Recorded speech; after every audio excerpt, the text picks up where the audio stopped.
All right, YouTube, we're back. We're gonna do the build on this 737-900. This is beautiful, and I really like it so far. We're gonna go through just the quick little things. I did a couple of different prep things. I just pulled tape off of a lot of the pieces just to have it out of the way. It didn't really take me very much effort. And then this, I know that this is probably there for aerodynamic effects, but I don't care. I'm cutting it off so that it looks right. Now, normally the tail end of the engine would stick out, but that part historically on an EDF is not going to be mounted just because it's an outrunner. So the outrunner spins. So as a result, you can't really mount something on there. It's just going to spin off, or it's going to cause a lot of extra weight. So I did that. I used a brand new X-Acto knife blade, a number 11 X-Acto knife blade. It was a little bit tricky to get around these pieces, and we got some not perfect cuts, but it looks good enough for what we're gonna do. I mean, it's gonna definitely pass the 12-inch test, because that's pretty much what I wanna do, is I wanna be able to see it from a ways back. The first thing I don't wanna forget to talk about this is there was some tape here, and I'm gonna pull that off. That's gonna be the very first thing I'm gonna do. Is I know that I don't want to have trouble with this access hatch, and we're going to be getting in and out of there a lot, so I'm just going to show you this right now. So they put a piece of tape in and around all the way in there. So that's going to be literally the first thing I want to do, is take a reasonably long piece of tape and wrap that up and then just double it down back onto itself, pushing it flat like this. Okay, and then I can use that to get in and out, but then when I'm in flight, it's gonna be nice and flat, so we don't create a bunch of additional drag. So that thing snaps in with friction. It's not a magnetic fit. There is a finger opening there, but my experience is you still need to put a little something to grab. So that being said, those are the really quick things. Obviously I unplugged or I untaped these. I've got my little smart tester here. I've got a 4S pack. I just wanted to show you something else too. I didn't talk about this in the unboxing, but this is an IC3 connector. As you maybe know, the EC3 connectors would made up with an XT60 connector, and it would be marginally good. It's pretty much a good connection on an IC or on an EC3 to an XT60, but on these IC3s, there's a little bit more of a clearance issue, but you can get it to work. So my plans are, I'll probably go ahead and build an adapter, because it puts a lot of extra pressure on these connectors. So yes, you can get it to go, but I'm not necessarily a huge fan of that, and I know it's a pain already to plug in on the aircraft. So I'm probably gonna just build an adapter, just a female to male, just straight through connection. So no big deal, but that way I don't have to modify the battery. I don't have to modify this permanently. But as you can see already, we've got sweet looking lights. We've got the strobe on the bottom, the anti-crash beacon, and then we've got the strobes on the wingtips. They're nice and unidirectional, not perfect. A little bit of glue will help to spread that out. It's very direct when you're looking at it. It's almost blinding, which is great. Obviously the landing lights are going to be operational from when we run the landing gear, I believe. So everything's got little labels on it. I got shorted in my package. Don't let these leads pull out, by the way, for the ESCs. The ESC leads are taped so that they don't get lost in transportation and then pulled through the wing, because that's a pain in the butt. I was shorted screws. I had to provide my own 10 screws. That's pretty annoying. I believe the reason that is that because you can pick your livery on these, the package actually gets opened and painted. The other thing too is this thing is offered with a standard sharklet and then just a blank wing. So you can do, I think they call it a blunt nose. I'm not sure what they call that, but where it's just flat. This I think is obviously the right maneuver for a Boeing 737 MAX. You don't have to do it that way though, and you can get this in a couple other liveries that are pretty cool. But I just like this one the best. I know people are gonna say, why do you go for the stock finish? I love the stock finish on the Boeing planes. I think it's beautiful. So, and it's very recognizable. So I do like that.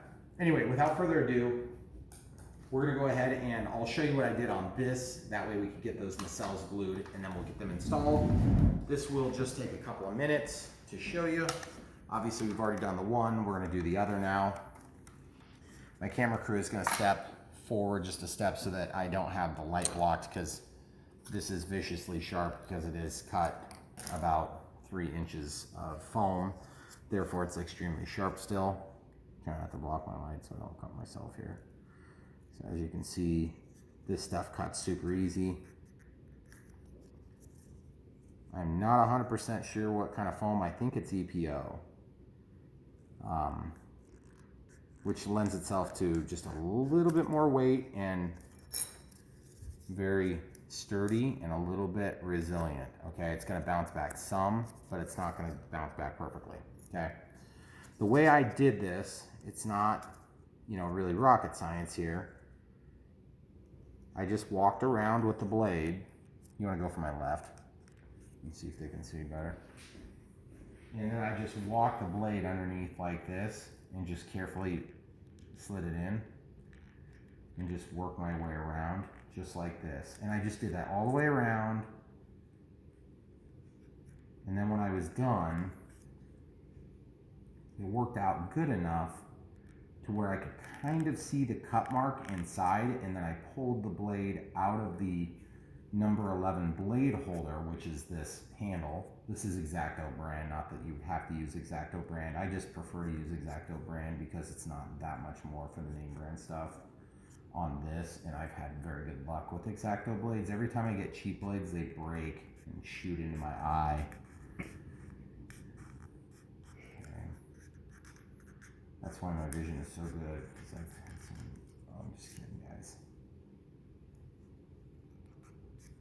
You guys are all probably at home cringing right now saying, don't cut that off, Brian, it's not gonna work, your plane's gonna not fly now, whatever. Give me a break. It's gonna be perfect. Don't worry, he'll keep the little scraps so you can glue it back on. I will, they're perfect for tires. So you see I can just reach underneath there, which is good. And then when you're done, don't worry about getting it perfect because you can clean it up pretty good still after you get everything cut. And then this one's not quite as long, so it's easier to make that final cut. And I'm just walking this all the way to the inside corner. Now don't rip it off now, because you're gonna end up ripping and making a huge mess. Now you might be able to get away with it if you made deep enough undercuts, but my guess is you probably didn't, because you can't quite make the blade under there, you see, without cutting into the top of that one, so you gotta be careful. So if you flip this over, you can see kind of where your cut point was.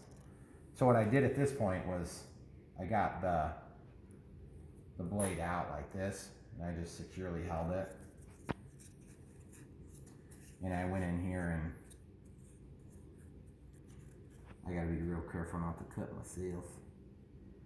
I just kind of held the blade to the depth that I wanted to cut, you see, like this.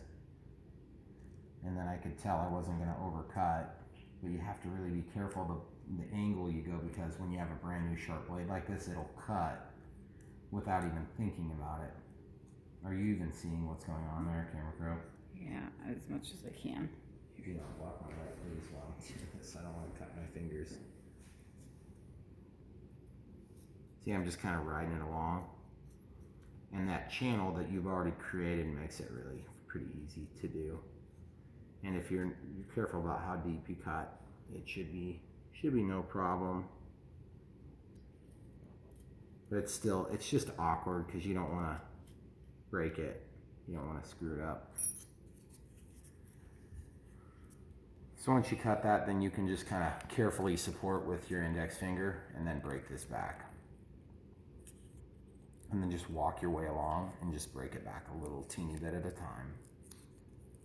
Like that. See? And then that keeps your little nacelle fingers, whatever they call those things, from breaking free. Okay? And then that actually came out pretty good. Mm-hmm. I felt like that one went a little smoother. The second one's always easier. So you see, it's not perfect, but it's plenty good for what we're doing. Like those little bits. Now you can just go ahead and reload this. And I actually have a few X-Acto knives that I've heated up and bent the blades so that I can get into kind of weird spots like this. So you see this here, guys? That little dimple there. Just gonna slide under. See if I can get that pulled out.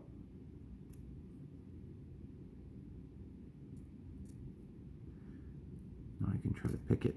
There it goes. See? That EPO is always tricky to get it to cut clean if you don't have a super sharp blade. Do not try to use a dull blade on this, guys. Just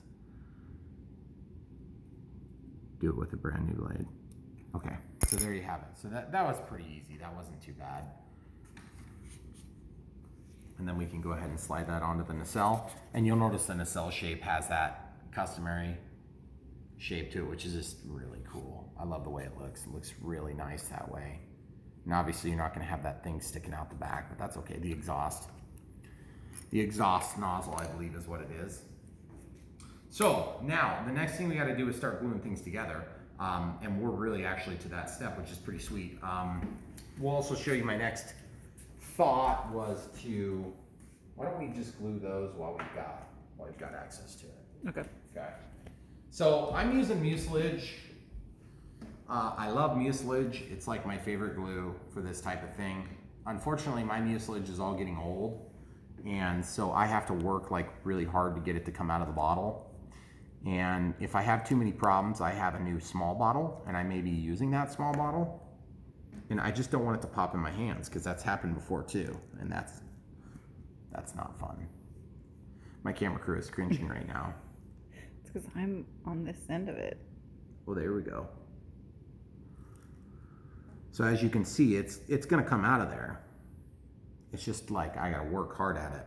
So that's what happens when you have an old bottle of mucilage. And I don't like that, but it kind of is what it is. I can't get it anywhere, guys. If you know where to buy it, it'd be cool. I wish they would send it with these Chinese models, because really that's the best thing you can use. So I have another bottle of similar. This was opened in 5/26 of 2019. So that's been about a year. A little over. But I just want you to show, actually we better be careful on this one, because this one is like the ultra runny style. So what I'm gonna do is I'm gonna use this, and I'm gonna have a couple of Q-tips handy so that it will wanna flow like crazy. And you're gonna laugh, because it's like the exact opposite of what the mucilage was, which was like not runny at all. So this is gonna be kind of my test on the nacelles, and you're thinking, geez, you just did all that work and you're gonna do a test with it? Yes, that's right. So you can see, guys, this stuff is like ultra runny, runs a lot. So I'm just gonna do a little teeny bit here. See how runny that is, camera crew? Mm-hmm. It super runs a lot. And I just wanna get that on and around the edge. And this is why I like mucilage. When mucilage is brand new, this is the way it is. And it's like that for many months, to be honest. And then you can see it tacks up like crazy, like right now, which is super nice. So when you're putting your models together, you don't have a bunch of wasted time waiting for glue to set. Now you do want to kind of let this cook a little bit when it's really running like this. And what I mean by cook is when you also want to get it on all the surfaces if you can, because this is a contact cement. And then anything that gets into those nacelles, you want to try to get that off of there. So you can barely even see it. It's almost indistinguishable. Then since I have to slide this over the edge, I'm just going to be super careful to get it all over the surfaces that I know I need, and I'm going to spread it out as I slide it around. You do want pretty good contact on this, because there's going to be a bunch of air blowing by it all the time. So you want to get that coated really nicely. And then I'm just going to coat this inside edge here. That's not quite enough. I need a little bit more. So I don't know if the people at home can see how runny this is. It's just like, it's almost like water, but it's not. It's like snot. Snot is probably the best consistency, like really runny Corona style snot. But it's not. but it's snot. That was the worst pun we've had on this channel in many, many moons. A long time. So in order to use this stuff right, you're supposed to let that cook, meaning just sit out and smell like glue, okay? But what I'm gonna do is I'm gonna open it up like this. See this? And I'm just gonna stuff it on there. Oh yeah, buddy. See, it's so sticky, like it doesn't even wanna close now. That's awesome. Okay, so look how good that is. That's like a perfect bond immediately. You see how perfect of a seam it makes? It almost looks like it was all molded together. I'm not sure exactly why they didn't just mold this together, but they didn't. So, it's, you know, it is what it is. And I'm also really annoyed that I didn't get my screws. I mean, or directions.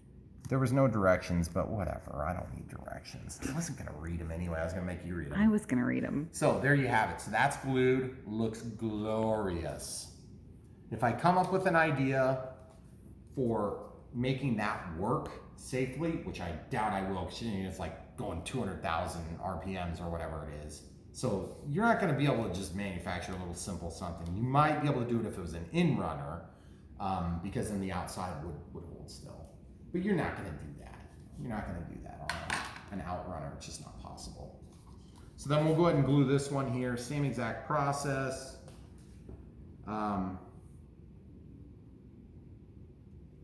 Might just spread a little teeny bit more on there just to make it easier on me.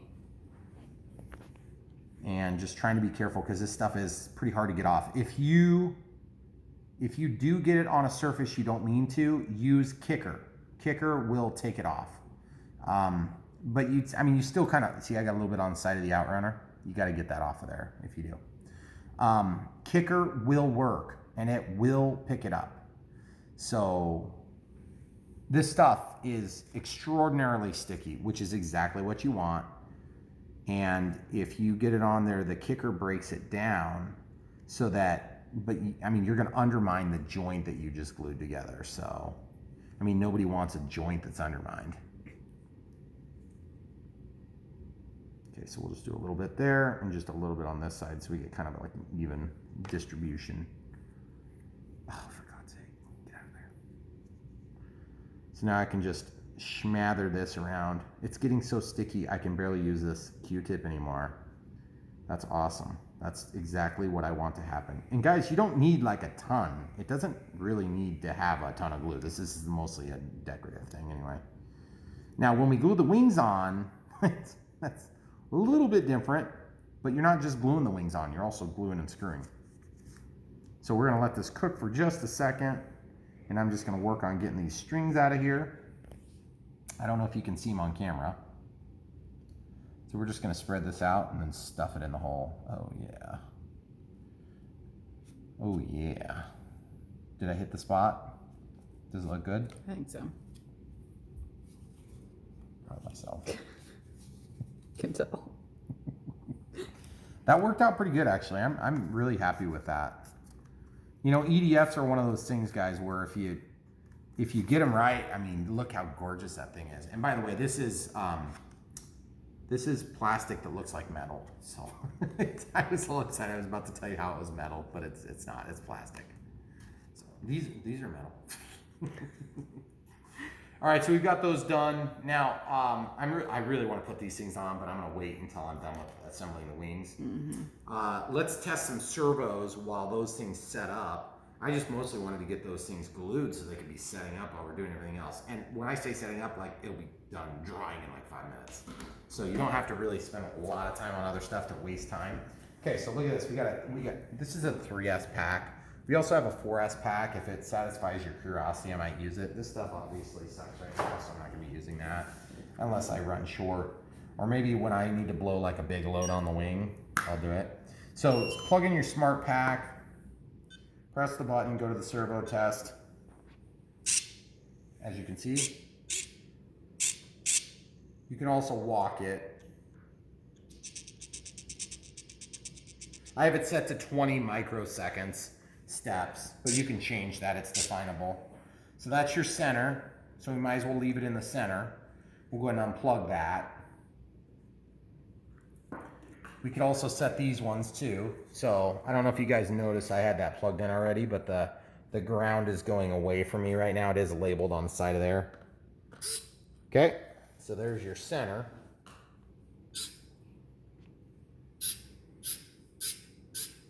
Definitely Metal Gear servos. Awesome, awesome, awesome. Guys, if you're building planes like this and you're not using Metal Gear servos, what are you thinking? Like, it's not that much more money, please. Just use the Metal Gear servos. Otherwise, you're gonna listen to people complain constantly. I'll be one of them. Okay, so that's centered. Now, why are we centering? We're making sure they work first before we go through the trouble of gluing stuff in, and we're just centering them. Because then when we have to put these linkages and things like this on, then everything will be where it needs to go. We'll probably come back to the wings. So we'll just unplug this for now, lay this out of the way.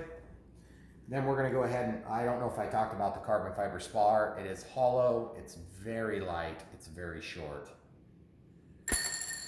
So we did get a manual for the ESC, which is super nice. So if you have to reprogram the ESCs, it goes through the sequences of the beeps and all that. That's super nice. I don't really know that we're gonna need to do much with that, but it's there if we need it. So now we're gonna glue these little control surface adapters in. These things are gonna go in here. Now on my Airbus planes, previously I spent a lot of time, looks like this one might be shorter. I spent a lot of time painting and hiding all these little things. And I don't necessarily want to say that I regret it because it looked really good when I was done. But I do sort of, in certain times, I regret it because it was a lot of work and you just kind of like add weight. This decal didn't get set in here perfectly straight. So you see what's going on there, guys? So I got to cut that decal to make this drop down in there. So I'm going to very carefully cut this. Hurts my soul to do that because that decal is strong, and strength from a decal is good. Yep, there it goes. Now it drops down in there. Okay, so let's just verify we have all of the same length. Yep, it looks like we do. And then the antenna we were talking about earlier. So the way I glue these is just like the simplest thing ever to put these things on. It's cool when you get a bind and fly and you don't have to do any of this stuff. You kind of forget how much of a pain it can be. But honestly, if I remember right, on the Airbus A320, it was super easy. So I just slather it and don't mess around with it a lot. Then I take my spreading tool and I spread it around a little bit just to get it to cook. And then I spread it around a little bit. You'll notice I'm not putting a ton on there, guys, because it doesn't take a ton. It's on both surfaces, guys. So then you can stuff this in the hole, okay? Just like that. And don't mess around, just stick it in there. Stick it in until it squeezes all the goodies out.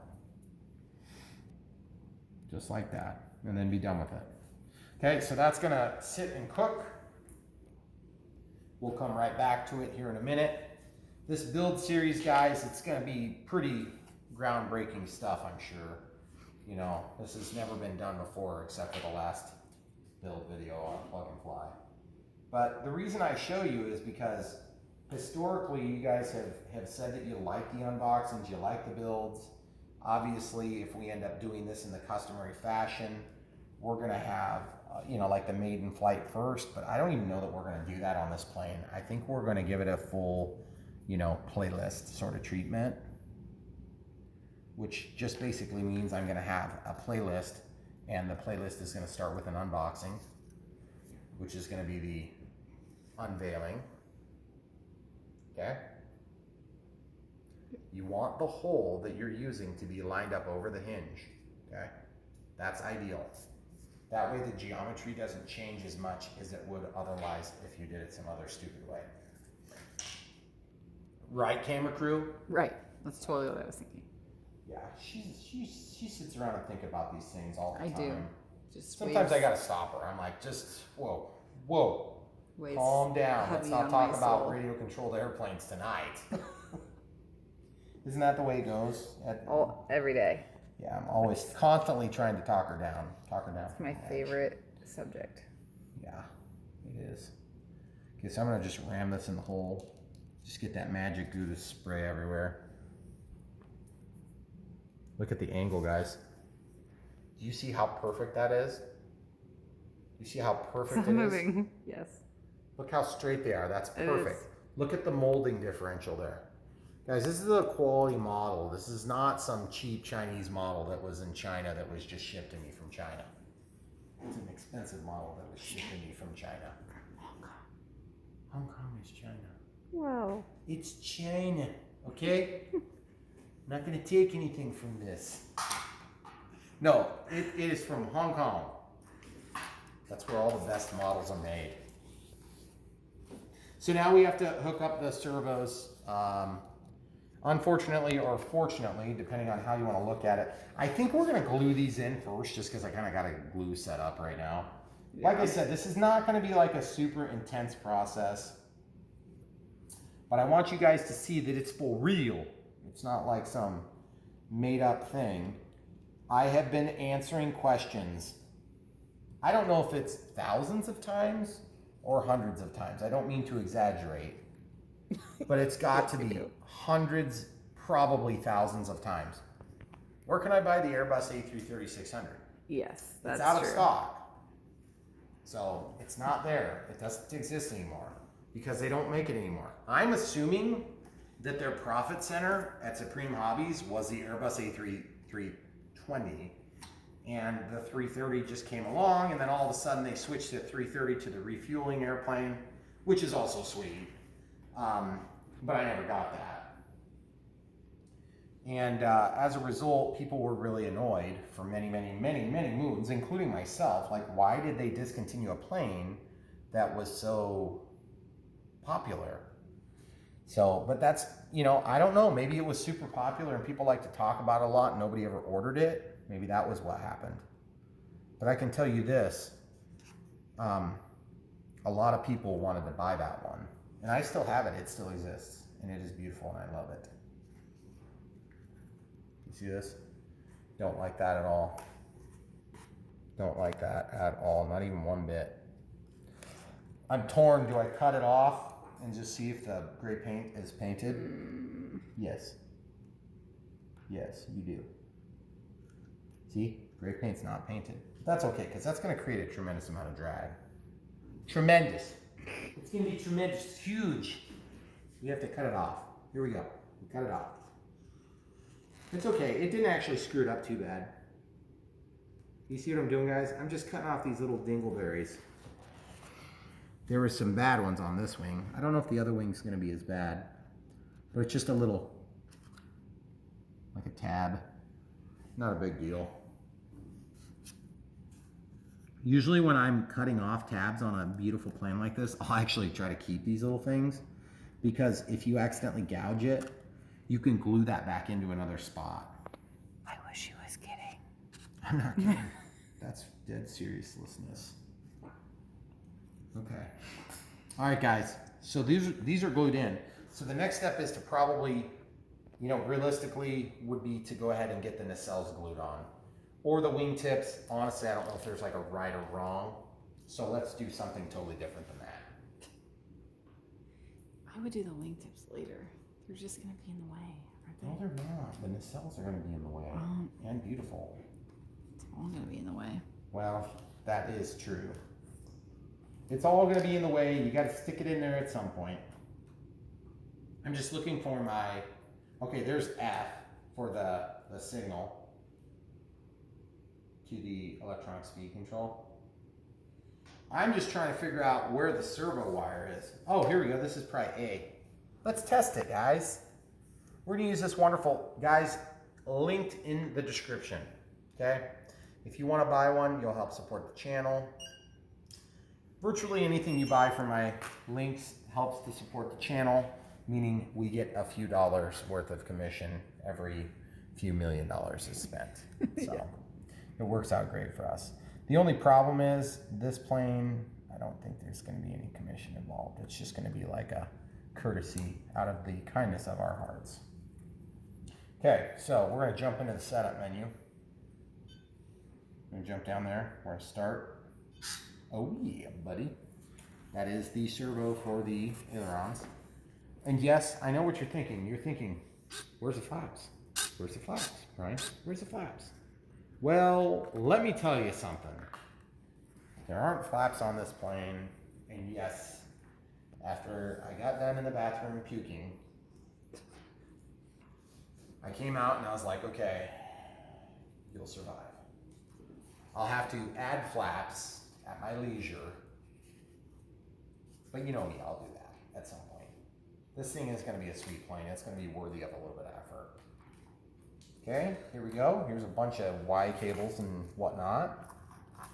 That's the effing cable right there. 3A. Oh yeah, there we go. There's one. That must be for the ailerons. Now the other thing we could do is we could immediately hook up and configure for flaperons, which would give me some level of flaps. But in my experience on an outboard flap, on a flaperon configuration, flaperons with an inboard or full length wing work really well. But outboard flaperons, especially on a narrow chord like this, you're not going to get a very good experience. It's just going to make it fly weird.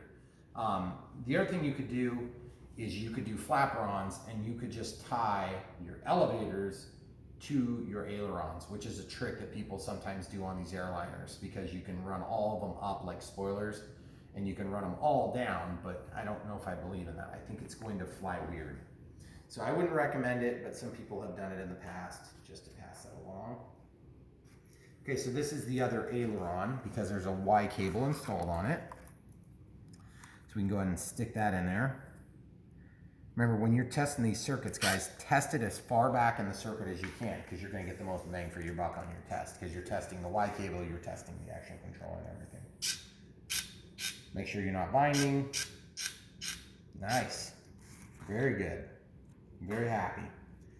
I love it. It's huge. Okay, so we're going to lay that down. We might actually test. I don't know for sure if I can test the ESCs with this thing. I think I can.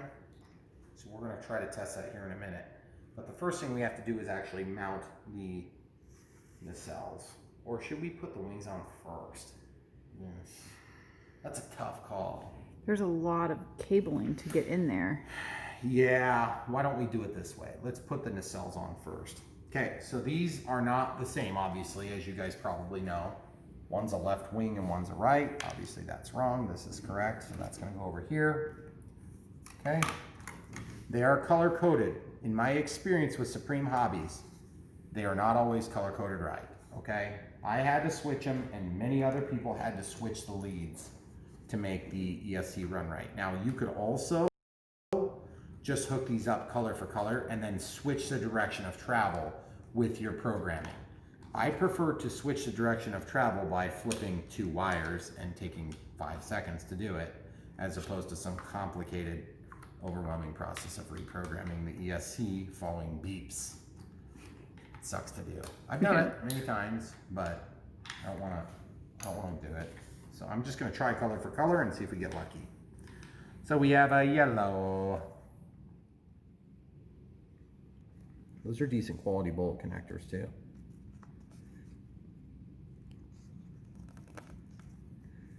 All right, here we go. One more. One more. Oh yeah, buddy. Ooh, that's a good fit. That's solid.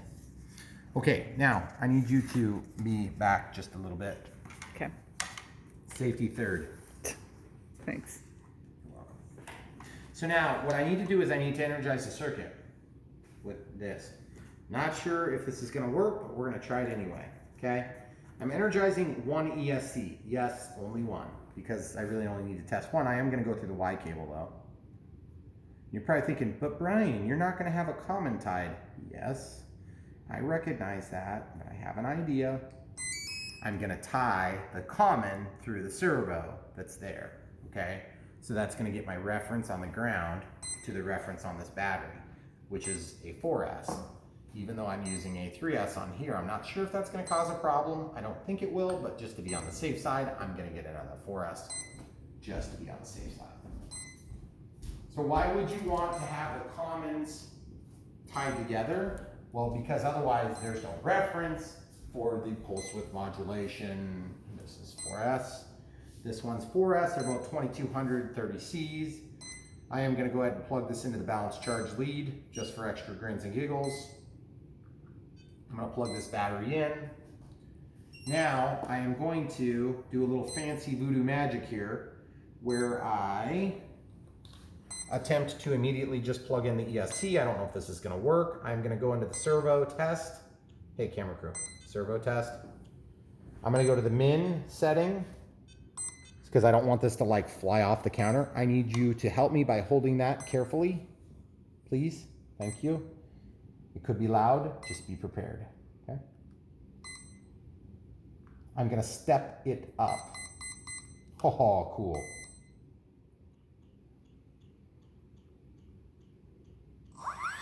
Oh, that is so cool. And what do you know? It's blowing the right way. Woo, she blows good. Whoa, she's blowing hard. Got it? Let go. There you go. Oh, that is so cool. And it is blowing like crazy hard. I want to show you maximum throttle so bad. But I'm afraid I'm going to like kill it. So I'm not going to do that. I'm going to resist the temptation. That was cool. Okay. This thing works to test the ESCs. Now, let's go ahead and plug in the other one. For your information, the color for color worked on this Supreme-Hobbies plane, which is awesome. I was totally not expecting that. I figured I'd have to have some weird mismatch to make that work.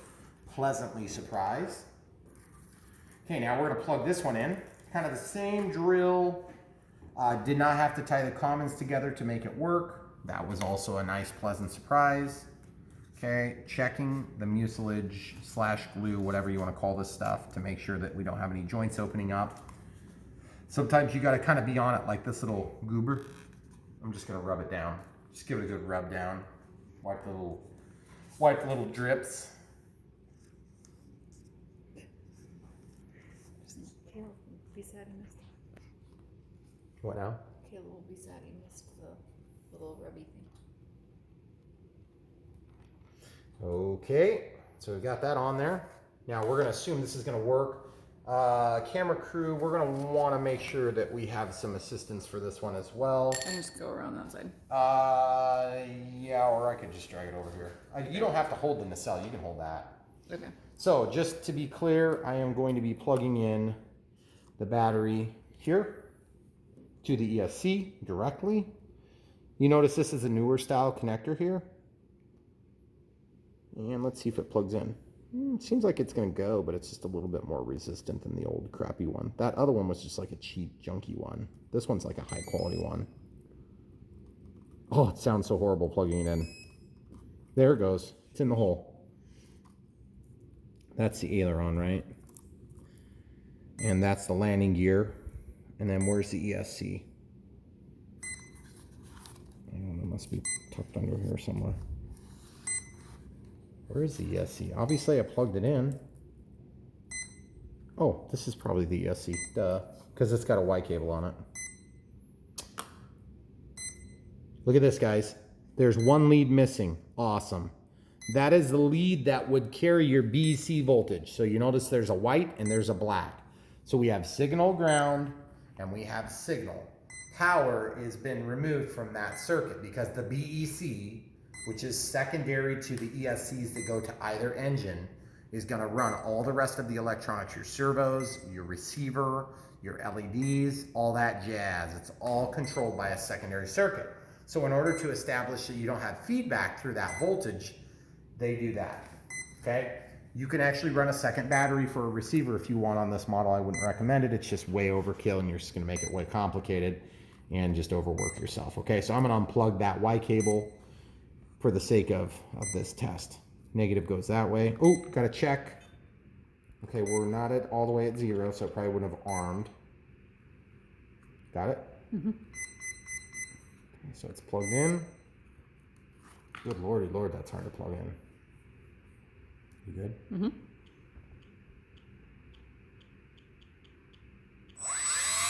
Backward. Backward. It's blowing me like crazy. Good. That's annoying. Okay, so not a big deal. Not a big deal. It just is what it is. So I'm just going to switch 2 leads. It doesn't matter which 2. Any 2, you pick them, you switch them. Next thing you know, it's going to be blowing the correct direction. Okay? That's annoying. I thought I was all excited thinking it was going to be right. Oh yeah, buddy. Woo! Man, that sounds so good. Yeah. I love the sound. Very, very happy with that. Good times. Good times. Okay, so we're gonna unplug that. So the 4S pack can be unplugged now. Obviously the ESC is freaking out because the ESC is still plugged in, but it has no signal. So it's like, oh, what do I do? That's unplugged.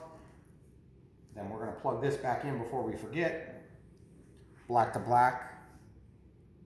Red to red. Not that it matters. Okay, so we're good there. So now we can go ahead and assemble the nacelles onto the wings, because now would be an appropriate time to do this. Now these leads are gonna get pulled back through. Okay, so you see these? This is gonna be the high-tech solution of the day. You're just gonna tape them just to make sure they don't get yanked undone, okay? If you get in a crash, guys, these things could get unplugged. If you get in a crash, guys, it's crashed, okay? That's profound. It was deeply profound. I have crashed so many planes in my day that I have come to learn that there is a certain limit to how much time I want to spend on any given plane. So watching Rami's latest series has made me have a small minor heart attack for him when he goes to fly this plane that he's building right now. No kidding. His Airbus A350. If you don't know Rami RC is on YouTube. He is a fellow YouTuber. He's been really good to me when I was getting my start, which thank you, Rami, by that. I really appreciate you. And I wish you success on that flight. I really do. I want to see that. That thing is beautiful. But you know what, guys? You're never going to have that plane. You might have this plane for your very own, for real. This is a sweet plane and you can get it. Unless you're watching this in 2024. And then in that case, it's been discontinued for 5 years. Or 2000 and what? Hopefully you're still watching this in 2030. If so, seriously, there's got to be something better to do. If you're watching this in 2030, put it in the comments below. I want to hear about it. I want to hear why, what you did wrong. Just kidding. Okay, so these aren't wanting to feed through very good, and that's just because the bullet connectors are a little bit grande. So I'm gonna have to be a little bit careful to pull them kind of one at a time. Show the people at home what I'm doing here, camera crew. See this? I'm gonna just pull that ESC out of the ESC pocket. Now what I'm gonna do is I'm just gonna lay this down sideways, and I'm gonna very carefully feed one lead at a time, okay? Okay, so I got the yeller first. So I'm just gonna slide the yeller through first, and I'm just gonna try my very best to get one through, and then I should be able to get the other two. You'll notice that I tape them. Remember how I tape them? You have to get them all in there? Hey, just, it's okay, camera crew. Don't fret. It's okay. I'm gonna stick them in this way. I'm not gonna pull them through the wing. I changed my mind. We're just gonna stick them up into this nacelle. Boom thing, whatever it's called. But you're right, camera crew, that I don't think that would go. I think that's a no-go. It's a no-go zone. You should put it in the wrong hole. If you stick it in the wrong hole, It's gonna get rejected. it's gonna get rejected, I've been told. All right, let's see how we're gonna do this. I don't really like that too much. Plus then, yeah, I do have enough leads at least. That's handy. I have plenty of length there. If I could just get it to pull back through here, it'd be way better. It'd be way better, camera crew. Why did you mislead me like that? I didn't say you had to. I just you cringed did. and said, You are you just putting them cringed. all in the hole? Yeah, I know. Well, you don't want to put 3 in the hole at the same time. That's awkward for everybody. It is. Oh, there it goes. There it goes. Get in there. Get in there. Ooh, it wins. You should give him an extreme close-up of... your hands are in the way of... Hey, you know what? Do this without hands. Camera crew, you know what? Look at that. Look at that. That's pretty good stuff right there. Yeah. It's almost like I've done this before. Whatever. I did it that one time. It's almost like I filmed thousands of hours of this. No way. Yes, way. Oh, yeah, you have. I take it back. So now, I believe we could glue this, but I got screws for a reason, and I would like to use the screws because I don't trust glue for a high vibration environment. Nope. The thing I do like about glue is that it works even if they do vibrate out. This is why I was so annoyed that they didn't provide these screws, because these screws are pretty important, guys. Could you do both? Oh yeah, you could. I mean, if you're into that sort of thing. If the shoe fits. So, if you're gonna not trim these, don't put that on until these are mounted. Again, this is one of the things that you would figure out from having those instruction manuals, those things that tell you the steps in order to best assemble an item. Also helpful would be screws. But you'll notice that I did trim them, so it's no biggie. That sound is just not good. It makes me cringe. Yeah. I'm just waiting for it to pop through and like poke my finger on the other side. Because I did provide these screws, guys. Look at these little things. This was something that I bought years ago from Hobby King in China. Good. I'm glad you got those. I'll provide the link, except I don't have a freaking clue what the link is. I'm not going to provide a link. That was just a hilarious joke, guys. It's So don't screws. ask, because he doesn't know. I don't know. This is a Chinese screwdriver that came with another model, not with this. If you get into model airplanes, you'll get about 400 of these a year. And some of them are awesome and some are really crappy, but like all the little Chinese ones, Chinese screwdrivers are pretty good actually. Some are bad because they're just so small. Like the ones that come in the E-Sheen models or the Volantex little mini planes. That's Like where that. you got your good ones. Yeah, I know, but some of them Some are really exceptionally. They're like the whole thing is like this Yeah. long, and I'm thinking, what? Who's holding that? Like a drill bit? Is it going to Chuck? Like Chuck, get over here! Hold this thing. I'm hoping at least one person got my joke. I think I'm Besides me, you mean? a complete moron. Well, They probably may have already concluded these things. Ooh, I've that's been not. here for 48 minutes so far, so. If you're in it still, you're in it to the end. Oh, that looks so gorgeous. It's gorgeous. It almost brings it down. That looks really good. I'm really happy. Okay, so I need to put the wingtips on because I have to see it. I have to. You have to? I have to. You I have to. physically have to. If I don't, I need to go to the hospital. Okay? So we're gonna do this right now. And it's gonna be awesome. Are you ready? Are you ready? I'm ready. If you're ready, I'm doing it. You are? Okay, we're doing it. We're in agreement. I obviously have no say in this process. I was talking to the people at home. people at home. Camera crew. This is an inclusive environment. What if Okay? they're not ready? See? It's inclusive if you agree with me. Yes. So I just put the glue on one side there, and you see what's happening? I'm spreading it. And once I spread it and I get it where I want it, you see the strings? You guys see the strings at home? Can you see the strings, camera Yes, crew? you can see the strings at home. Are you sure? Yes, it looks like snot. Give them an extreme close-up of what I'm doing. Zoomed in. They No, can see. use your zoom with your Yes. hand. Try not to block your light. See this?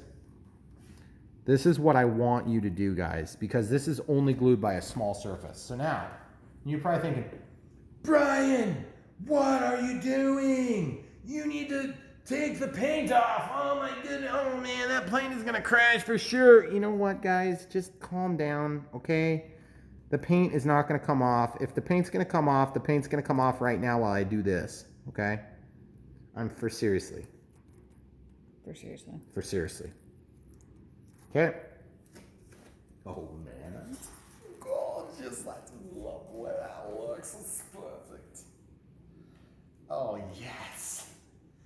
Yes. It's lined up perfectly. Wow. I'm such a freak. Oh, that's so good. I'm really excited about that. I love the winglet, sharklet combo, whatever you call that thing. I know they have a name, and now the name is escaping me. I am a little bit reserved about not having used glue and screws because this screw doesn't have anything to hang on to. And it makes me wonder if maybe it was a bad idea to not use glue and screws. What do you think, camera crew? I said use both. Well, we can glue it and screw it. It's just, the thing is, if I glue it and screw it, then it's a done deal. I know. That's the only thing I like about not having glue. Is if you need to get in there, it's going to be way easier. I could coat the glue onto the screws, and then they would be less prone to backing out. But they're also going to be less prone to coming out when I turn them out, too. What did you do on other similar ones? Do you remember? I don't know. I don't remember. I'm sorry. I would have to refer to the footage that we didn't take because I hadn't convinced you that it was a worthwhile cause at that moment in time. The build video part. That is so gorgeous. I really like the way that looks. It's really good. It's beautiful. The only problem is now I gotta try to protect the end. See? No, I mean this is the right time to do it because it's awesome and I wanted to see it. That's fine. That'll Okay. work.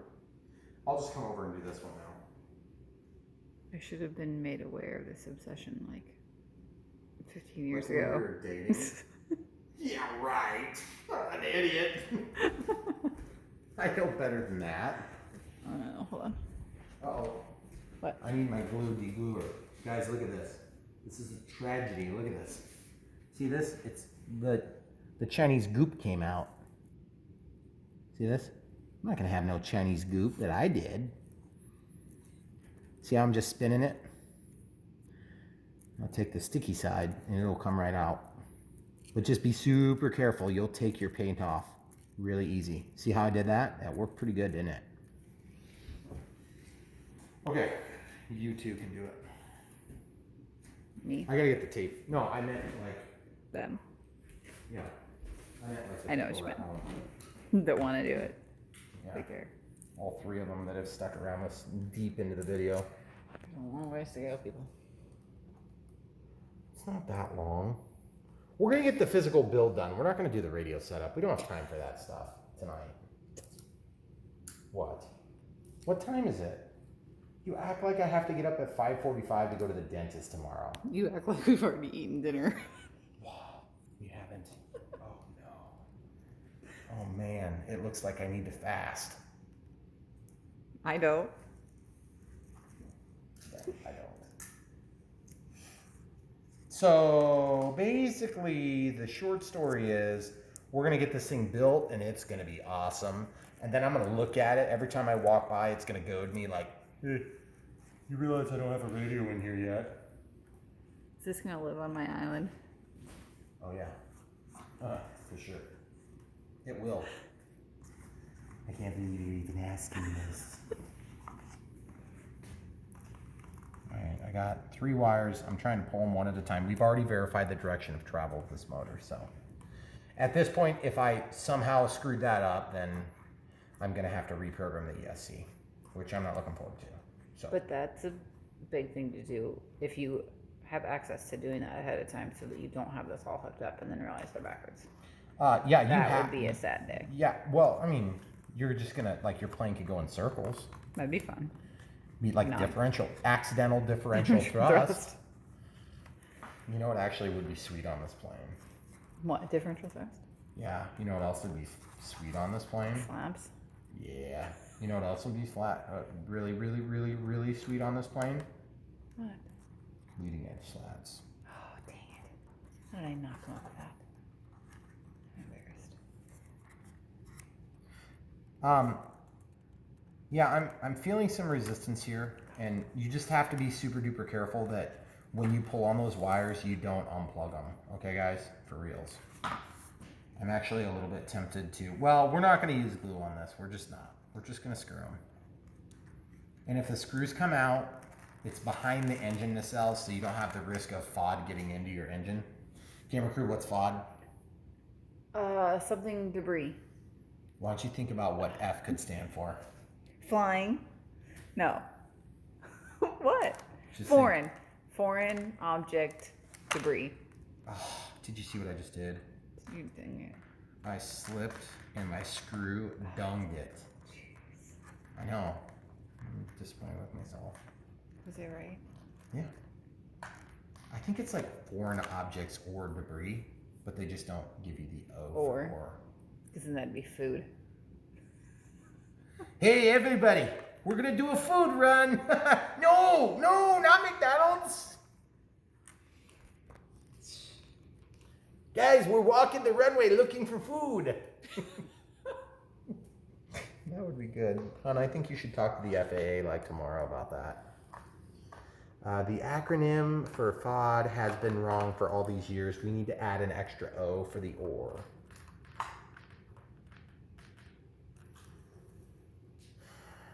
You know, What? I was just thinking to myself, it's taken so many years to get people to watch me screw things on the internet. I mean, all 2 of them that are left. You guys get a gold star, and we're not even done today.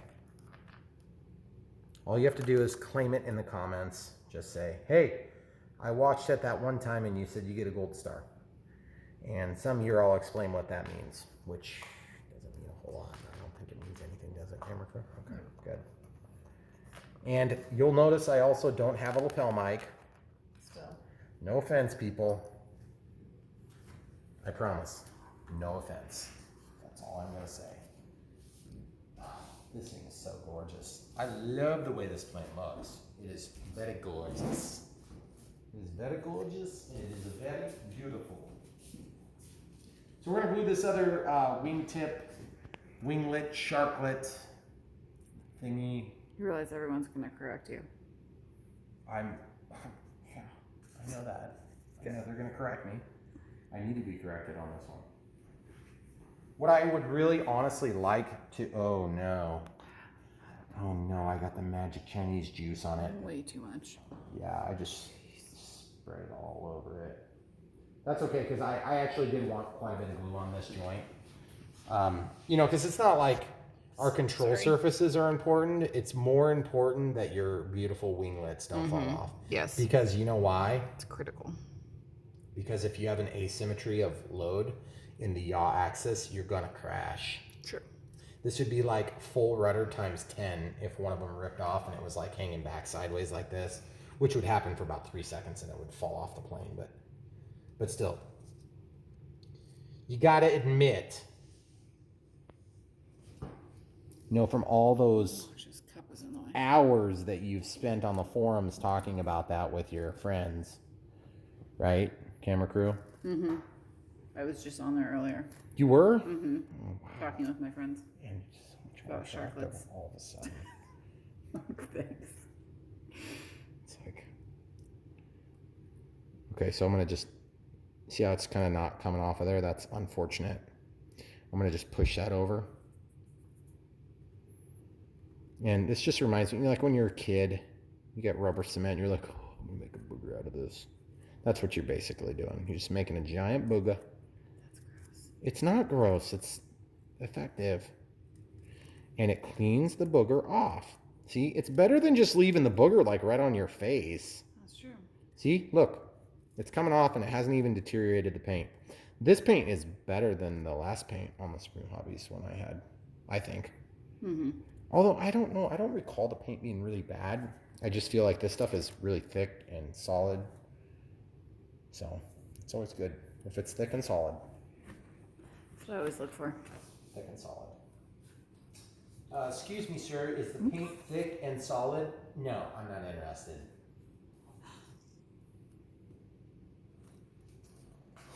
That is gorgeous. It's a lot of wires. Huh? It's a lot of wires. Whatever. You should have seen the Airbus A330-600 if you think that's a lot of wires. I did. Well, you didn't see me build that one because you didn't film that one. It was tremendous. It was Just made all the super awesome decals. It was like a 3-hour project of just me cursing, and then I like plugged in half the wires. Yeah. Then there was another 3 hours of cursing, and at some point, I gave up. Yeah, that would not have been a fun one to film. No, it wouldn't have been good. Okay, so this is glued together. I just gotta check for magic juice, Chinese magic juice coming out the top. It looks like we're good there. Okay, for real, guys. So that looks good. That is, by the way, totally gorgeous. Wow. Wow. Okay, Supreme-Hobbies, I'm glad you used Metal Gear Servo here, but is there a reason you did such a big servo? Seems a little bit strange to me that you would use a 9-gram servo here, which is actually 13 grams if it's Metal Gear. Seems like you could have probably got away with a 5-gram for such a, that's a huge surface actually. Ooh, that's the other thing about this plane that's different than the Airbus A320. It had smaller surfaces, I believe. Really? Yeah, I could be mistaken on that, but I think I remember them being small. So, and once I cut the flaps in there, it's gonna be gorgeous, but look where the landing gear are. It's gonna make it complicated. So, now we've got to get control linkages on, and I really, really want to glue this tail on so badly. So badly. Camera crew, let's give these guys a shot at home of what it looks like inside here. See this? Look. There's a Y splitter. Okay. that Y splitter comes up here, and these are just kind of like stuck in here. See that? That's what we're going to use to, what is that noise? Oh, it's a gear door. So they're just kind of glued to the side there, okay? So when we plug in the elevators, that's how we'll plug them in. So the first thing we're going to do is we are definitely not going to glue this together. We are going to assemble the tail section. Okay? Why are we going to do that, you say?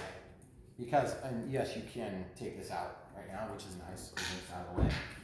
You're going to assemble the tail section because the wires have not yet been passed through, okay? You do not want to be doing this without testing it. You have to test it because you can't get it apart once it's together. It's together. Okay, so I see there's two lines here. One says ACS and one says 2.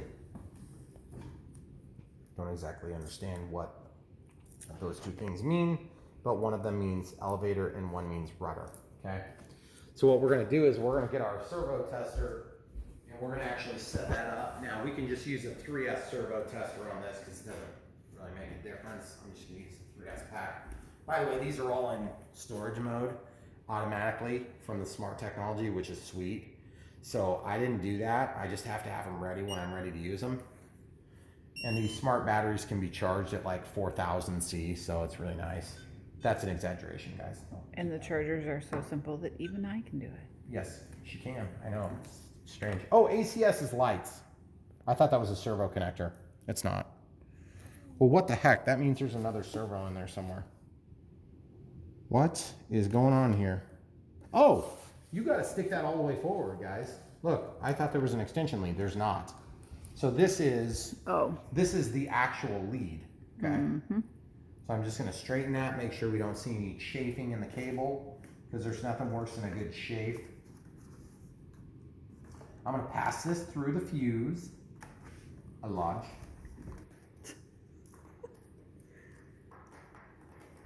Get in there. Get in there. You know you want it. Get in there. Oh, yes. I love looking at you. That is so gorgeous. Oh, yes. Gorgeous. Okay, that's awesome. So now what I need to do is I need to glue that, but I have to dry fit stuff, so don't let me forget to do this. Okay. Okay. So we're going to need to glue these at some point, but let's go ahead and get them plugged in first, make sure they're working. Should we just go ahead and put the linkages on these while it's like easy to do so? Yeah, probably. Okay, so linkages for all 3 of those surfaces are over here. I want to show the people at home what we're looking at. So we have plastic clevises. There's 1, 2, 3, 4, and 5. So they're all the same. They're all the same. It did not come with any rubber gas fuel line, whatever you want to call that stuff. Okay, these are the antennas right there. And then this is the EFC programming manual. This goes between the wings. It's a wing joiner. Painted nice. Looks like a really good match. That's always good.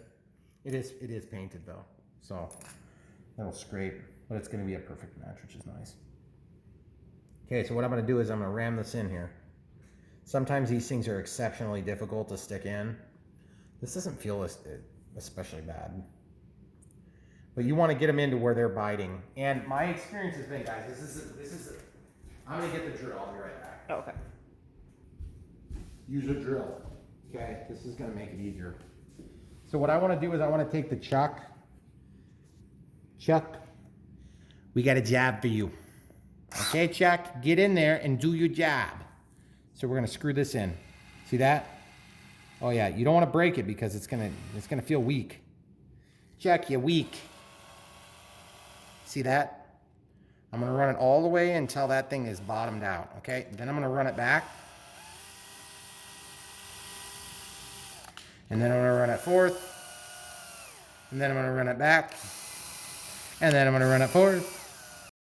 And it's gonna get warm and it's gonna make that plastic form around this nicely. Then, when you're like sitting there on the side of the runway with an airplane trying to land and you're sitting here screwing with it, it'll adjust easy. Right? It's always been my experience. I'm going to do this for 5 of them while you pause the camera. Okay, so I got done screwing those things and now we're left with this. Okay? Oops. So, I was able to ram that through without drilling it out, which is really nice. And then we're going to want to kind of probably point it down that way. And I'm thinking I'm going to just go to the inside hole and just cut out the middle there. Okay. Now, the other thing is, if you find that you have more elevator than you need by a significant amount, then you can back that off. And you could also go down here and have a little bit less resolution. Okay. This is something that can be changed later, but I like having maximum output right away, especially on a plane that I'm not sure about yet. I can always put a little expo into my radio, which we'll show you that later. I'm gonna sit down so I can get a better angle on this. No, you were good where you were. Right there. So as you can see, this is always a little bit tricky if you don't have a drill bit to open it up. Of course I do have a drill bit, but I just don't want to use it because I'm too lazy. So I'm gonna support that behind and I'm gonna get it started. You see how it went in? So now that it's in, it's maybe a little bit easier. And you just support it with your fingers then. You can usually walk it back and forth a little bit and it'll go right in. See how it's through? That's exactly what you want.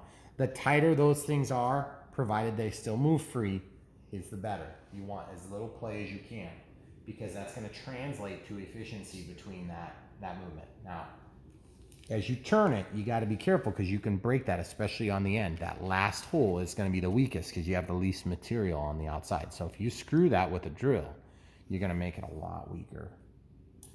Okay, so did I do that the same on both of those? So it looks like this thing goes that direction.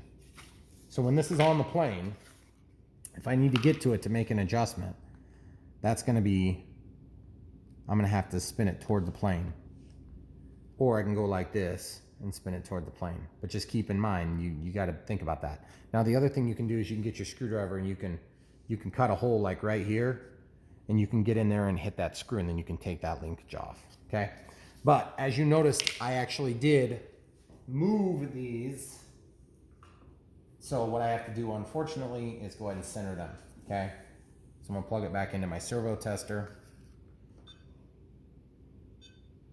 With a servo tester, I'll plug this in. Actually I have a Y cable, but I don't have the Y cable out right now. Okay, so that's going to get it centered, okay? That's centered.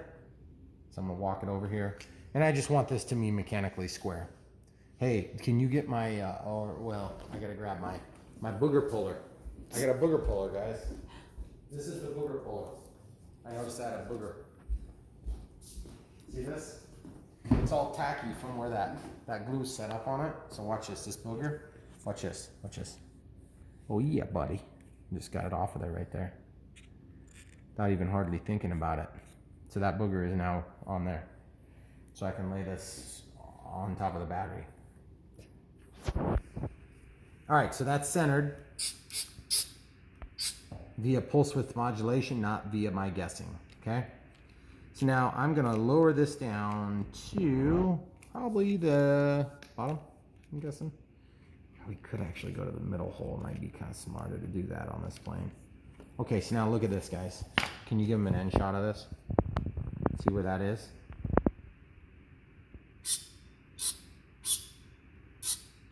That is a lot of deflection, but I think I want it. And surprisingly, it's pretty close too. So I gotta take that off and I gotta run it out. Probably half a turn. Wouldn't you say, camera crew? Yeah, maybe. Half a turn. Or let's do 1 turn. Let's overshoot it. Okay, and I can just put that through there.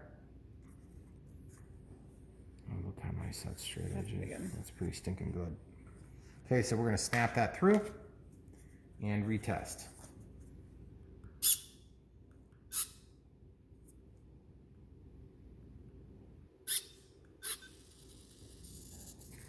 Oh, that's gorgeous.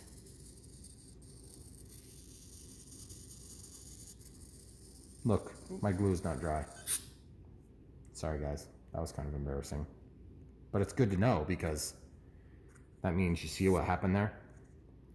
I didn't have it as good as I thought I did. The glue actually released a little bit. That glue will set up, so it's gonna be fine. But what I need to do is I need to unplug this and I need to actually go ahead and get probably one more turn, one more half a turn out at least. So that's a bummer, but not a big deal. Always better to find that out now than like when you go to fly. So my hope was to have this little angular piece here going the same on all of them, but I don't think that's necessarily going to happen, unfortunately. Because it's always nice to have all that stuff look the same, in my opinion. Okay. So now, see how it popped up? It's because the glue is releasing because it's not totally dry yet. I'm just pushing that down and I see that we still have a little bit of an edge. Okay, so we're gonna pop this off again. And we're not gonna show you this for all of them. We're just gonna do the one and then we'll show you on each of the main control surfaces. So I wanna extend it a little bit more yet. Okay, so that goes out a little bit more. We'll go ahead and line this up, stick it in the hole, snap it. Hold it down tight. Oh yeah, that's like perfectly level now. Hold it down tight. Yep, we're good. Okay, so now at this point, we can just let it dry. And in order to let it dry, I wonder if I need to undo that. What do you think? You think so? I don't want to mess with it. Yeah. So then we'll do this real quick and we'll come right back on the video. Okay. All right, guys, so we got both of those matched and I'll just have to be mindful to check that the glue sets totally. Mostly when the servo is pushing, it has a tendency to want to yank them out when the glue isn't set up totally. So just be aware of that. Same thing's going to be true here when it's pushing the rudder. So on this one, kind of the same drill. We just need to find a hole, jam it in there. And if you look at this from the vertical, why don't you show them an axis from above? You see how the servo control arm is like this and it lines up like that? If you go the other way, it's gonna make it reach at a weird angle. So you wanna have it the right angle, okay? So it's gonna be going downward in this case, which is kind of a bummer because it's gonna be hard to get out if you need to get it out later. So we're gonna do the exact same process where we grab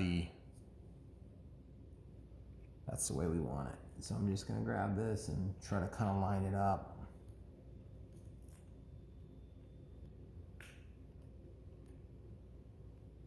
Get it started. You'll notice it walked a little bit. That's fine. It's just kind of the way it goes. Whenever you do this stuff, it's pretty hard to avoid moving around the servos a little bit.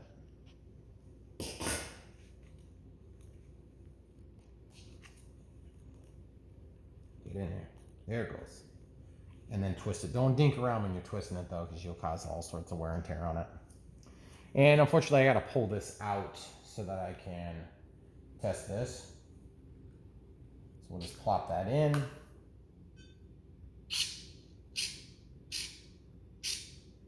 See how it's hitting?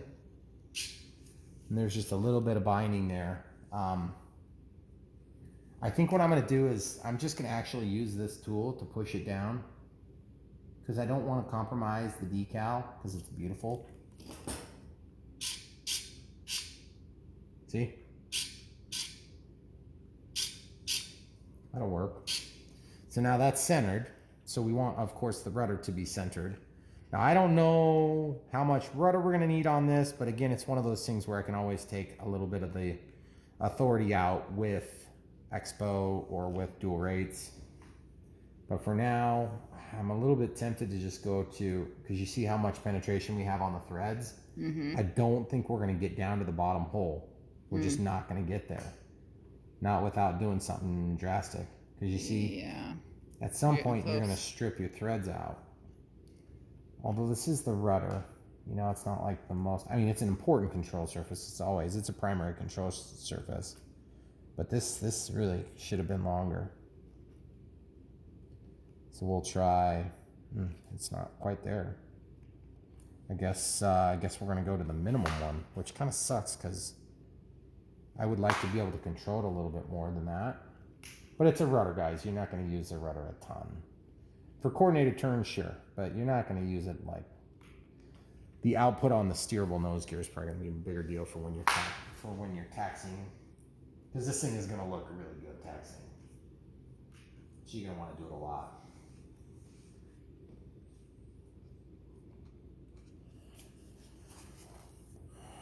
Okay, so I'm just looking for the surface clearing here. Okay, that's pretty awesome. And just push it down each time so you make sure you get it right. I think I need to go a little bit more back, don't you? Camera crew?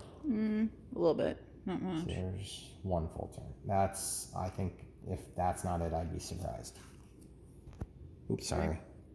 Can you see that? That looks pretty good. And I'm just squeezing it to make sure. I think we're good there. So we can go ahead and snap that in.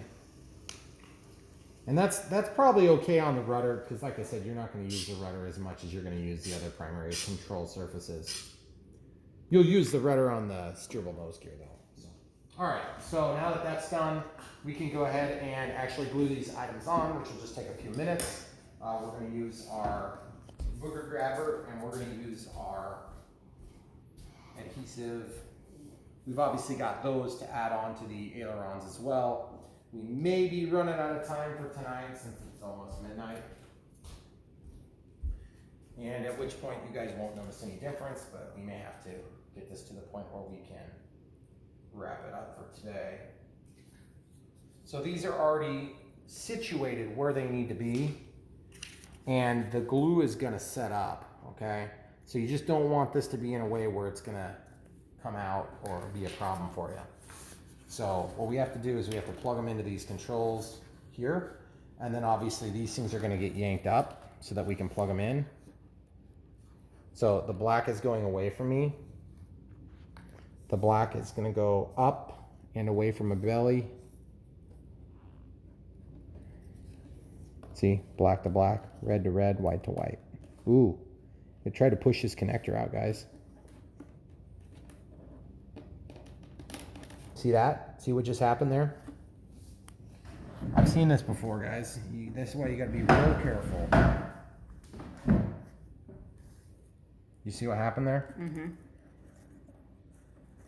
You gotta be real careful, guys. See that? Right there, popped out. Okay. Okay, so I got that unplugged now. I'm going in looking at this side. It's all good. This side, now that I got the other wire unplugged, should snap back into its home position, and there. Except for this one. See that? How that comes out? See the tab? That tab is what holds it in there. And I don't know if it broke off. Looks like it broke off to me. So there's a trick. If you're in a pinch and you don't want to fix that right, you can just slide that in, you know, whatever direction you want to do it, you know, like this. See how that's in? Now that that's in, I think we're gonna be able to keep it in there. We're gonna try though.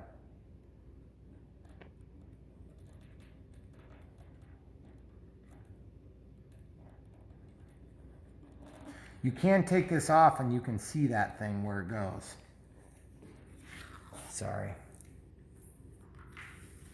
I didn't expect this issue here. Okay, so that's going back in now. So now that that's in, you can kind of see how it's floating around in that hole. So it doesn't line up perfectly straight.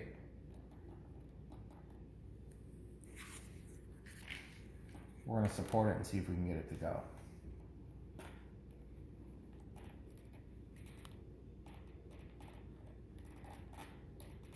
Okay, it went that time.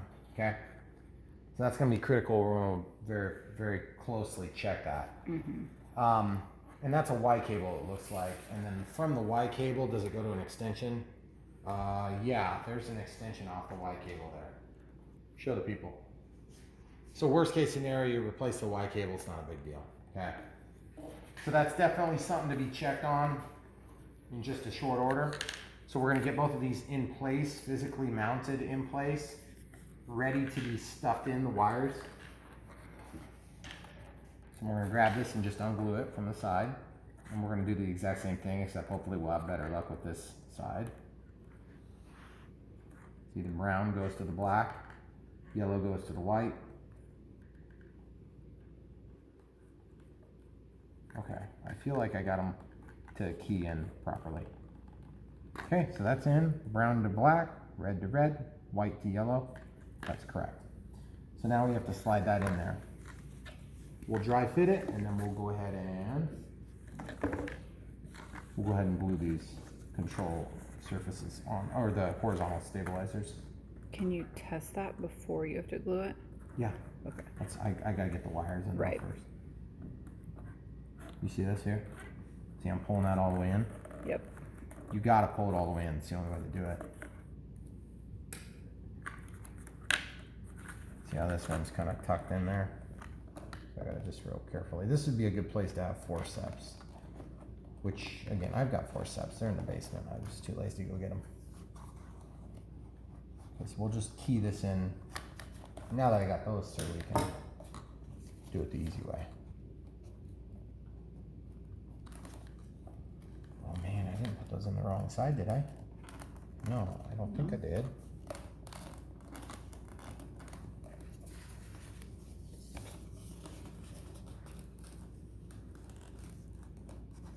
Oh yes.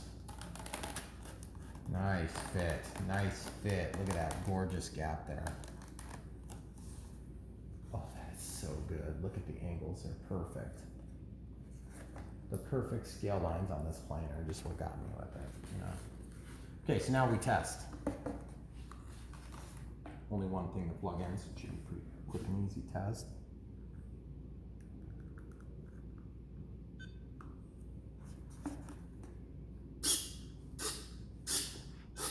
Okay, and these things are probably going to want to pop off again. They've been doing, so we're good. Good. We got it. We got it good. So now, the next thing is to actually glue them in. So, camera crew. Yeah. If somebody were concerned about this cable popping free again, okay, I just want to show you that there's decent penetration there. Okay, that's the white wire that was in question. This one didn't give us problems. This one did. Yeah. So the white wire was in question, correct? Mm-hmm. You see it? Yeah. It's not coming undone. No. So now that we have it plugged in here, we can check and see how much lead we have. We have a pretty good amount of lead. So if in doubt, if you were really seriously concerned at this point, you could also take and tape this up so it has nowhere to yank on it, okay? So I don't think it's gonna be a problem at all. I think we're gonna be totally fine. Okay. So we're just gonna stuff that down into the crevasse there. And then we're gonna glue these while we can. So the gluing action is pretty straightforward stuff. You just glue it like we did before on the other glue surfaces. We can go ahead and move this out of the way.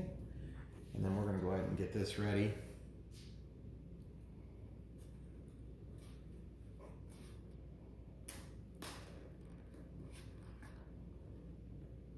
Okay. So you notice the way I'm gonna do this is, it's pretty straightforward stuff. I'm gonna try to apply the glue to the inside and just barely any on the edge. I just don't wanna get it, because it'll ride up on the edge of the plane there if you do it any other way. Oh, dang it.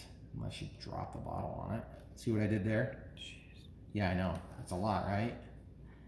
It's primary control surface. It's pretty important stuff. Yeah. And you gotta spread it in a pretty big area. So you wanna give them a shot where they can actually see what's going on there. You can see you. You can see from there? Yes. It doesn't seem like you would be able to see from that angle. Okay, so I'm just trying to get it on the ceiling. And then I'm gonna get it all the way over here, and I'm just gonna work it on the edges. Okay? And then I'm very reluctantly gonna let this cook for a minute. Now, this was not on purpose there, so I'm just gonna try to wipe off whatever's on there. The thing that's nice about that stuff is you can just wipe it off your fingers. Okay? Then I'm gonna just spread whatever residual I've got onto the flat surface there. That little teeny bit of surface area there. And then I would like to put a little bit here, but I just don't think I'm gonna have very good luck sliding it in, because it was tight anyway. Mm-hmm. It really was. Yeah. So now, while that stuff cooks, I'm gonna carry this other side out too. And yes, it's gonna be a bit of a handful, but that's just the way it goes. There's a lot of steps in building these airplanes where you're like, I don't want to have 5 things undone at once like this, but you just kind of got to do it because it's the only way you can ever get it assembled. Okay, so I'm trying to be a little bit more careful. Okay, so I'm going to spread this stuff. Immediately go up to the ceiling with it. Get it spread on the ceiling. Of course, I can feel it. I know you guys can't see it very good. Hit in the back. In the front. This was a tight fit before, so it's going to be real tight with the glue in there. So you don't want to let it cook too much, because you're not going to get the control. You're not going to get it in there if you let it cook too much. And then you want to get it on that back, because that's going to be a contact point. Okay? Just like hot glue, you can kind of pull those strings. And then I want to just kind of carefully get a little bit onto this area, just like we did on the other side. And then just a little teeny bit on the upper lip there. Okay, so we've let this other side cook for just a minute. I'm just going to go ahead and work that in. See how difficult it is to get it in there now? I mean, I'm pushing hard. I don't want to dent the wing off, okay? Same thing here, guys. See, this is how you can tell you got it right, is if that angle's right. And then also you can tell if your wires are situated in such a way that it's reasonable. You can see that really good now, up against the light. That is gorgeous, by the way. That's so good.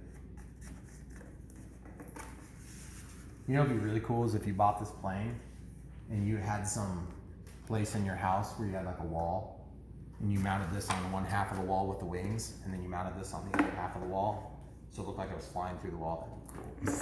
Almost be worth buying it just for that. You think I'm trying to talk people into buying this?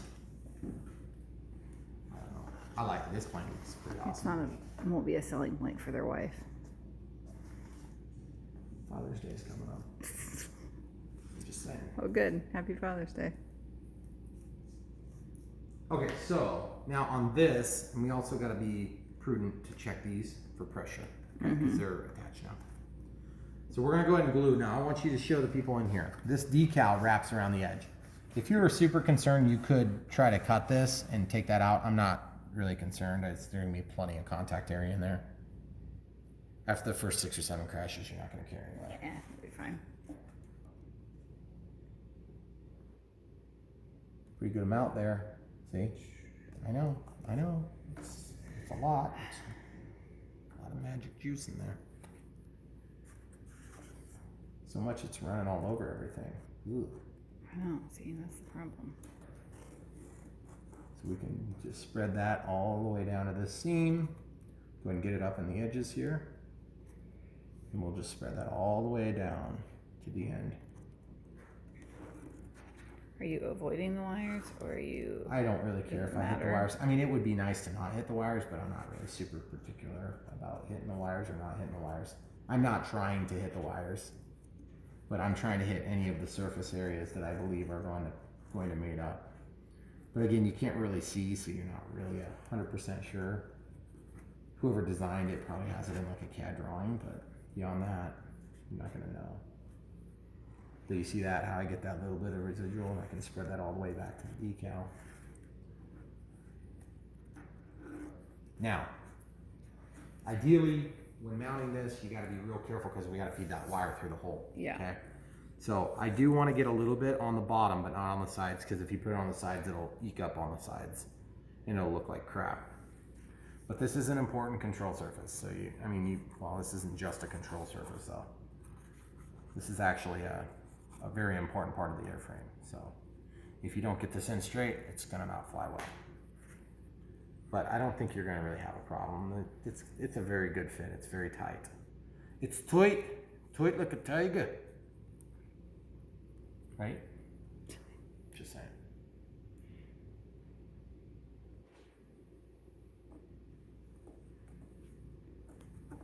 So we're just gonna feed that through very carefully. Try to keep it away from the sides if you can.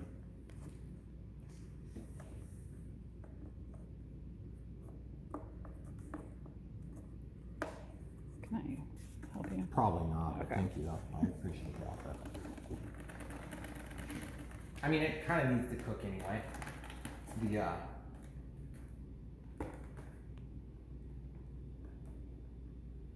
The glue needs to cook for just a second anyway, so that's fine if it takes just a second. Now you can just kind of wiggle it around until it falls out.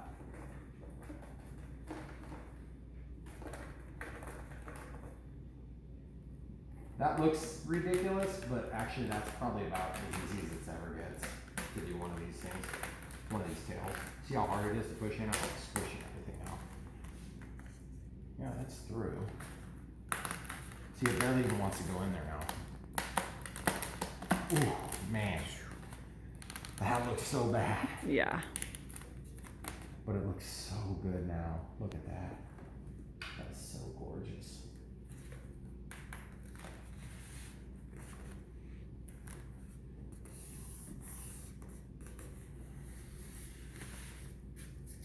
Okay, so now, very reluctantly, I'm gonna actually dry fit this onto the fuse, because that's gonna hold everything together for me.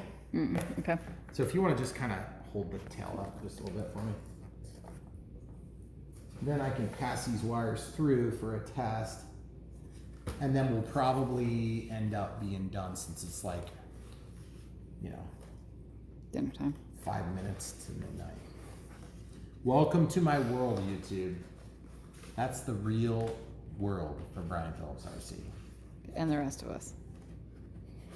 Yes, and the rest of us. I can't quite reach it. I'm gonna use my sticky thing. Gross. Yeah, I know, it's kind of gross.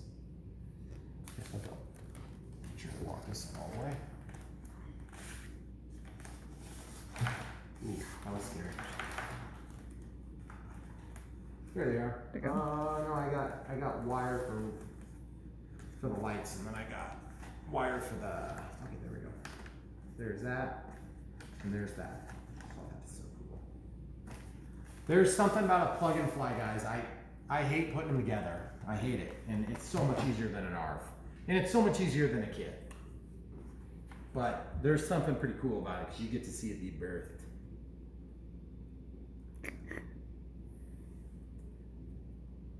You ready? Mm-hmm. Awesome.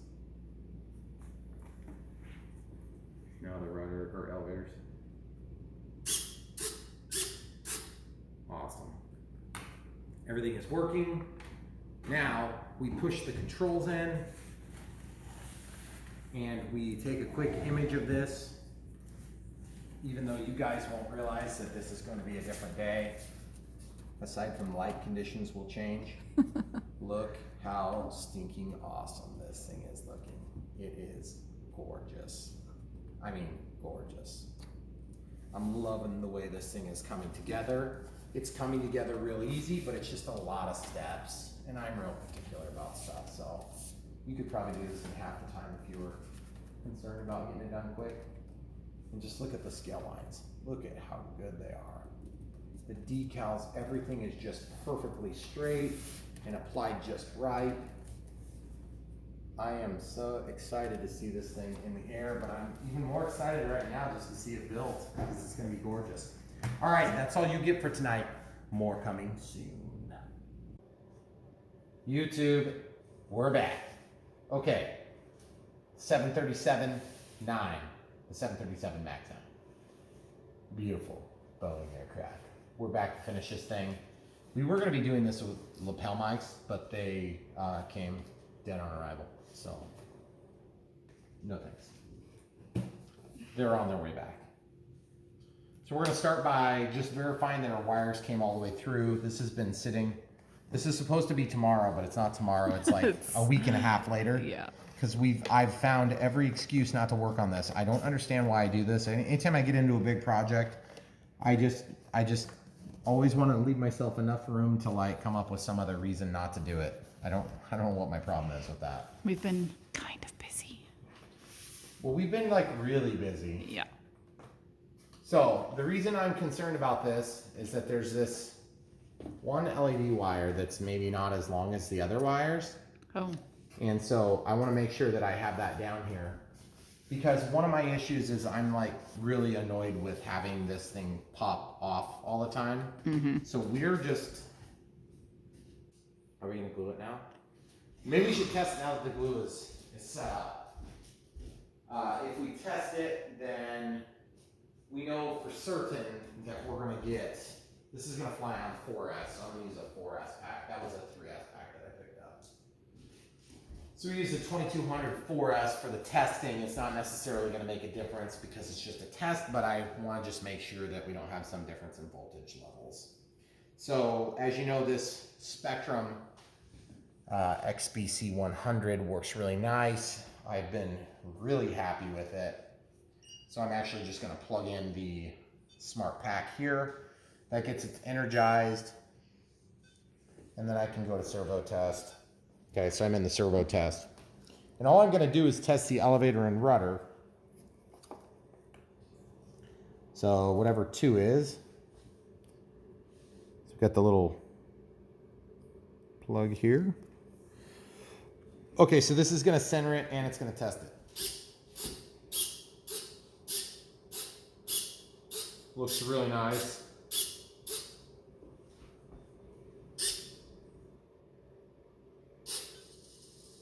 We'll just put it in a sweep. And then I can get down here and see it. I want to look at something, guys. Oh yeah, that's gorgeous.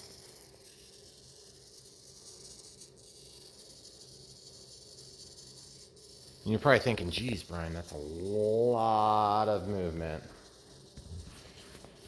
I do not want to be lacking for elevator. Okay, so we'll stop that, put it back to the center. I'm pretty confident with that. Okay. And what we'll do is we'll probably just slap a piece of tape on these wires so they don't fall back there. Because you could probably fish them out again really pretty easy, but I just don't want to do that. It's not super fun. These are all labeled, by the way, and we have a diagram that we're going to film so you guys can see what the diagram says. So this one says N. Whoops. It's supposed to go this way. Okay, so this is going to be the rudder.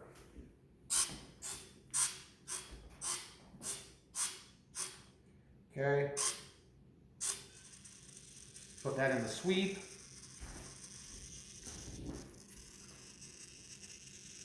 Looking for binding.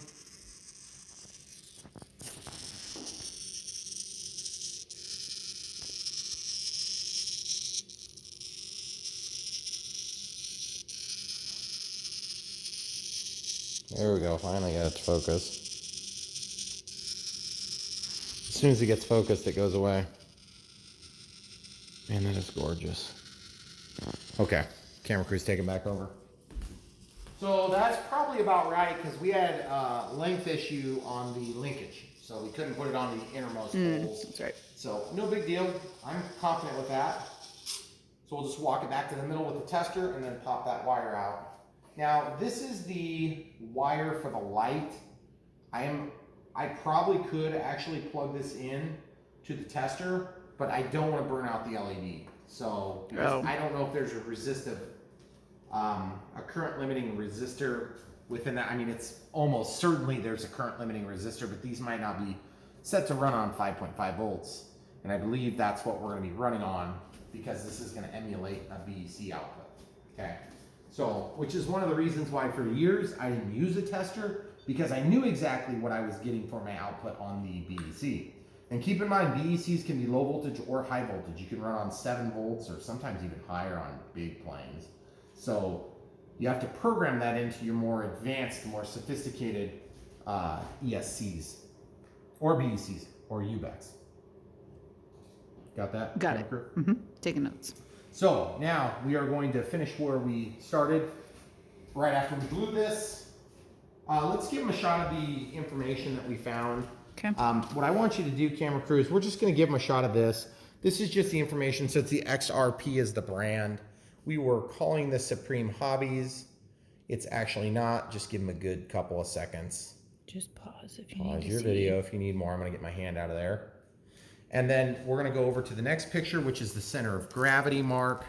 You can see it's right on the edge of the doorway. I like it, guys. That's sweet. Okay, so you can see that. Make sure you get the whole page. Mm-hmm. And then this is your user's manual for the brushless speed controller. Keep in mind you can pause your video if you want to sit and read I'll that. kind of zoom in. Yeah, give them a shot of each of the charts. I'm going to get the glue out. I'm going to start getting the glue on this. Get some tape. We'll tape those leads up. And by the way, for the many, many years of poor audio quality, we hope that our lapel mics are as good as they claim to be. They're coming.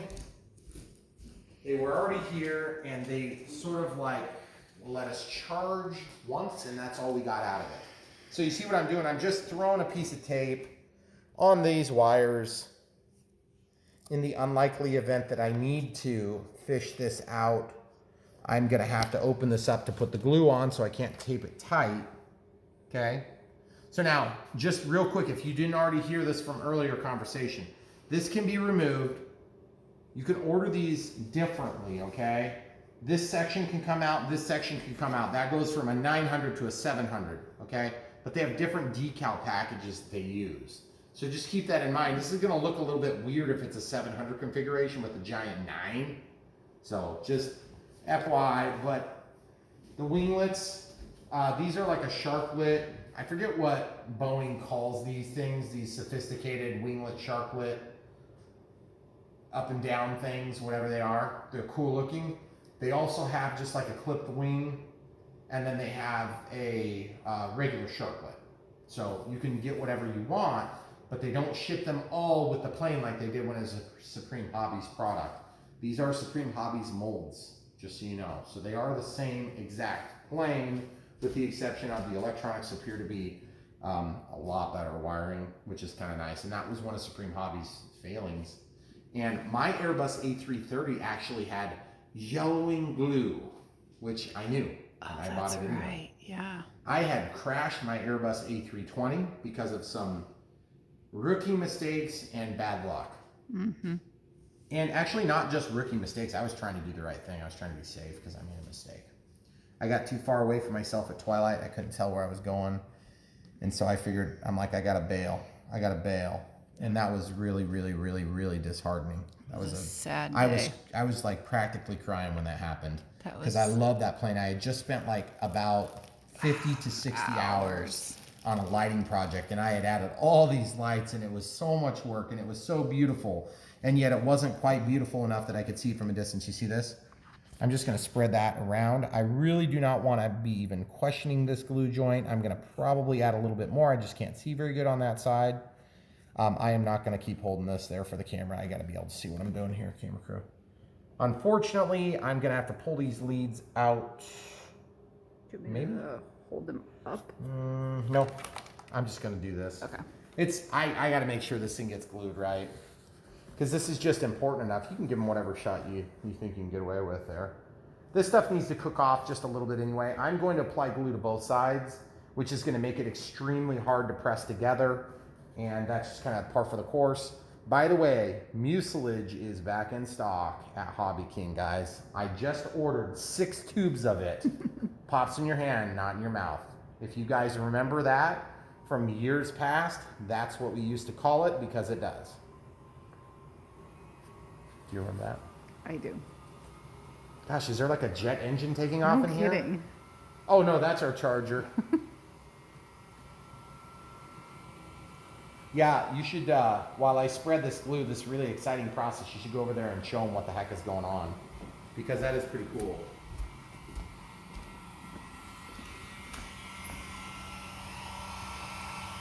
This is the S1500 that's running right now. Plus the power supply there. Yep. Except that power supply. Yeah. Power supply separate. When it's dead quiet in here, you hear them, but under normal living conditions in our house, you children and cats and you cats attacking me. Yeah. Whatever.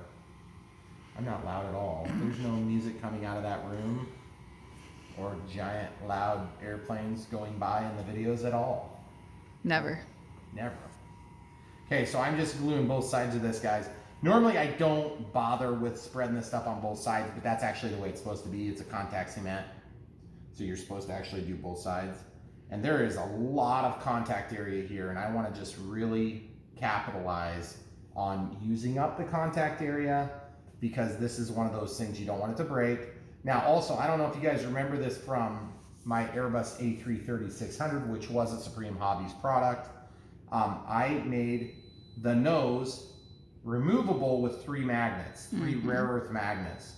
It added quite a bit of weight. I had to do some pretty significant modifications to make that work.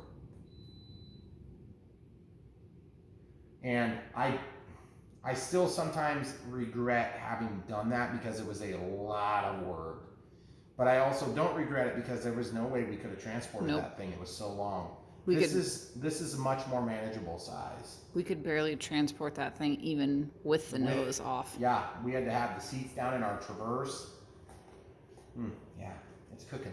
You can always tell when it's cooked off because it doesn't smell as much. Yeah, still smells pretty strong. Okay, so we've got that on there, and you can see I spent a lot of time putting that stuff on there. What 6 hands are you using for this? What are you talking about, 6 hands? I'm just going to do exactly like I did before.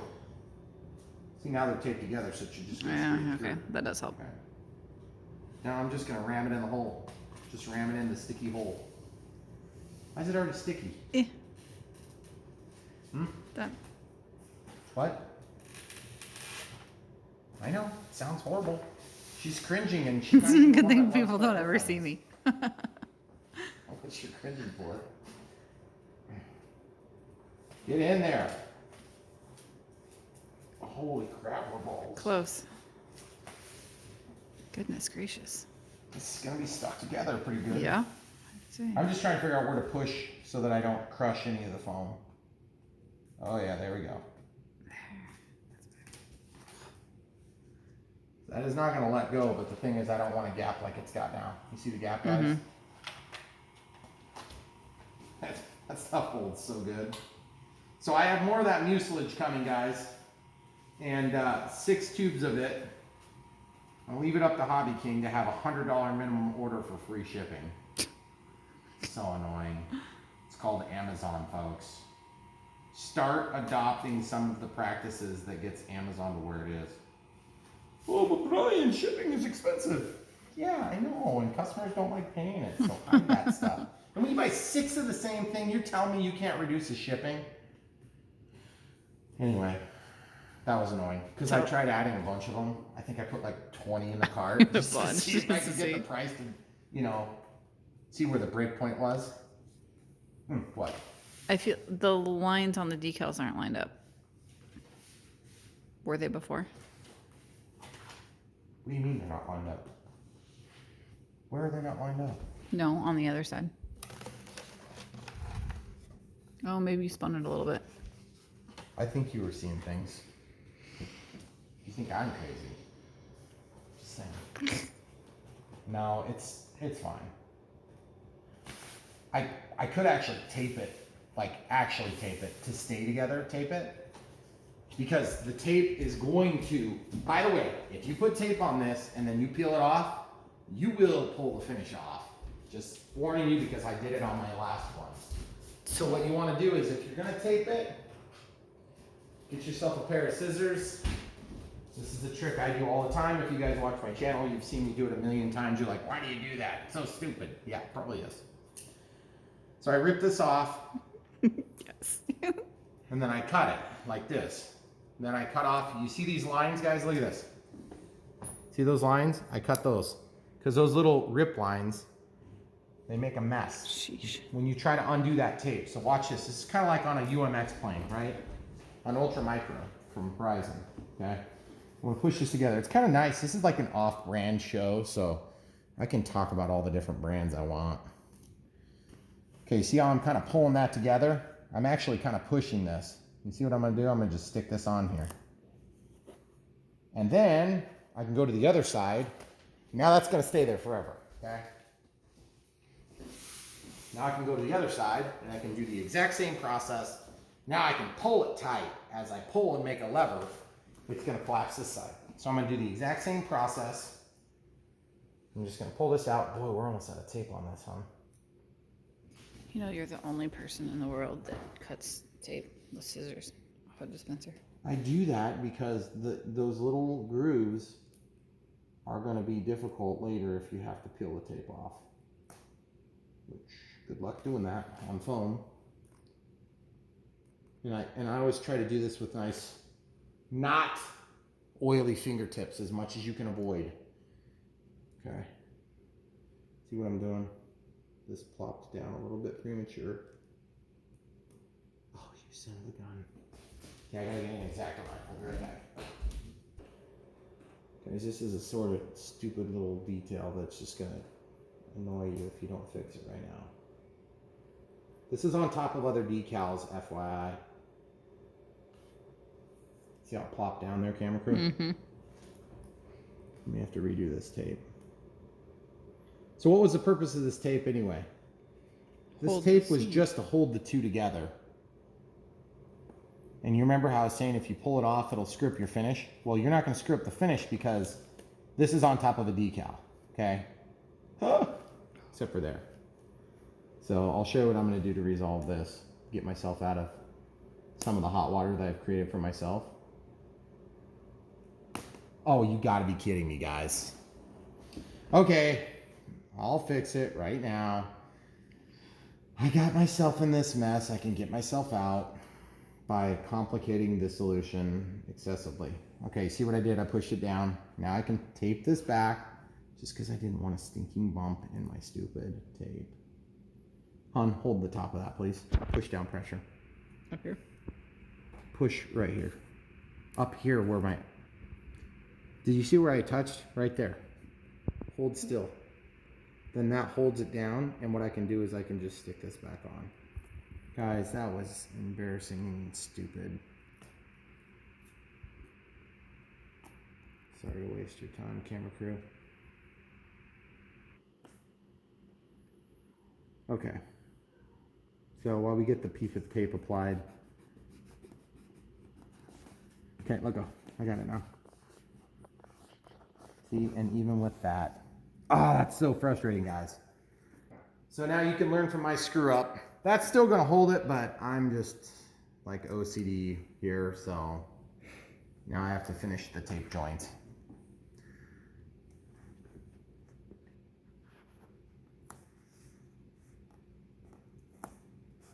Okay, so now that's gonna give us some mechanical strength. And it is what it is. It's gonna be fine. You'll never notice, except that you saw it on video. And I'll forever be like, what? Look at the window, number 57 on the left. Except that's the right, oh my. No, it's That isn't is it the left? That is the Yeah. left. Okay. Good times. So now we move on to the next thing, which is to put these little clevis, linkage, whatever they are. We're going to put these over here. I'm sure the drawings show where they want you to put them. I'm going to put it all the way in the outside. I can always use some expo. And if it's too much, then we can adjust it later. By the way, if you guys are looking for an elaborate explanation on how to do this the best way possible, the guy that explains this the best out of the universe of RC reviewers is gotta be the RC Informer. That guy knows his stuff. And what I'm saying is he knows that you can get more precision the closer you go, and you have more torque here. You have more torque here. But if you go down here, you're going to have better precision. So it's always a balance between figuring out what you need. Now, you'll notice I'm sticking this in like this. So what that's going to do is that's going to go like this, and then I can flip it around. So what you want to do is just give them a shot from above so they're perfectly square. You see what I'm looking for, folks? I'm looking for, focus that one there. I want it to be in that orientation. Okay, so I'm doing it right. Mm-hmm. So in the top hole, the easiest way I've found on these models is to, on some, is to just force that through with a pair of needle nose so you can support the back of the plastic. And then just walk it in. I know we've already done this, like 3 other times so far. This will be the 4th. And you see how it's wanting this to twist? You got to sometimes support that so that you can make your twist, okay? Otherwise you may break it. So now I'm going to go to the, how much length do I have? You can see we've got good penetration all the way to here, okay? All the way to here. So if I run this out, I can go to the maximum output, which would be on the innermost hole of this. So you see this, folks? So we're on the outside here, and then we're going to go to the inside here, and that's going to give us the maximum amount of aileron output. But I don't know if I can reach, so we're going to try this. See, we already ran these through with the drill, if you remember from the other day. I'm actually going to sit down so I can get a better angle on this myself. So once this comes out, you're going to have less threads as part of that contact with the clevis. So you're going to be a little bit careful. See what I'm talking about, guys? You don't want that sucker to come out while you're flying. It's going to make for a bad day. I would say I don't want any less than that. That's about halfway through. So as a result, oh yeah, we can reach. That'll be fine. I feel like that's a reasonable amount of penetration. I mean, a little bit more is always better, right? Supposedly. So if we do this, man, see, I've only got 2 threads in there. See that? Mm. See that, guys? From the edge to there. That's not so good. Okay, so with that being understood, I have multiple options. One, I can put some glue on the tip of this, which will more or less make for a stronger connection that's going to be more resistant to undoing itself. Now, it's braced in both axes, so it's not going to come out unless it's broken out. I got to think on that one. I'd like to have it out here, though, because I feel like that's right. But we could also put on the servo tester and see maybe we need to go a couple of turns anyway. So why don't we, before we dwell on it too much, let's go ahead and get the servo tester plugged in. We're going to just plug into this wire here. Looks like this one's the aileron. You're fine where you are, please. Okay, and then I'll go to servo tester.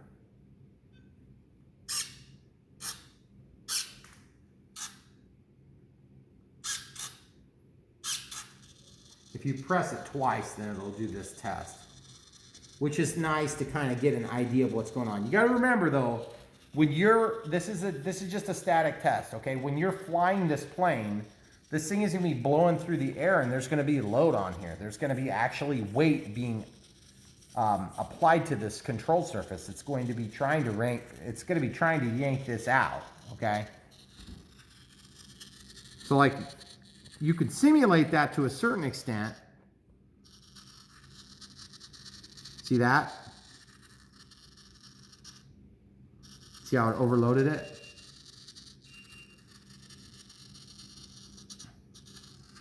Okay. So what are you looking for? What I'm looking for is, first of all, now I'm gonna go to the center. So that's the center. So it's lined up here and it's lined up here, and we have a very good flush here and here. Now that doesn't mean after you get your first flight or two in, you may need some trim in there. And so this may not line up here at the end, but you want this to be centered. So this is in the centered position. Now there's a couple of different ways you can cheat. You could actually undo that and move it 1 or 2 clicks over, and then that's still the center of the actual servo. That might be worth doing because that'll buy us more penetration into the clevis while still being able to run the circuit all the way through. See, because that's still not going to bind. And then on the downward sweep, we're still going to be able to pull it all the way down. That's a cheater way to do some differential too. It's like a mechanical differential. I think for now, we might be okay on that. I just don't see that coming out. I'm going to put a little glue on it and we're going to call it good. Okay. So I'm going to count how many turns this is. We're just going to use the same contact cement. Okay. So I'm counting. There's 1/2 a turn. There's 1/2 a turn. There's 1/2 a turn, so that's 3. There's 4. There's 5. That was 5 half a turns, okay? So I'm just gonna like stick this thing in here and just coat the threads, okay? Now, why are you doing that, you say, Brian? It doesn't need that. Well, it probably doesn't, but it's just gonna give me a little added layer of security to make me feel better in my soul. And really all that's gonna do is just kind of thicken up the material a little teeny bit, okay? You don't need to do this. This is not necessary for all the connections, but I'm only getting 5 half turns, so I've only got 2.5 threads of contact area. Okay, so I'm gonna slide this down until it's engaging the threads, and then I'm gonna go 1/2, 2 halves, 3 halves, 4 halves, and 5 halves. You'll notice that it's gonna rotate into the same position that we had prior. And then I'm going to take this clean Q-tip. You know how I was joke about not having Q-tip stock because we use so many Q-tips in our videos? Mm-hmm. We actually do now. Yes, I don't. Do I have to disclose that? I don't think so. Yeah. Okay, so there we go. Oh, we probably did anyway. We probably had some like mutual fund or something in our retirement accounts. Okay, so you see that, guys? Nice flat finish there. See that there? Nice flat. No play at all. So now we can just snap this in. And then we'll just do one final test.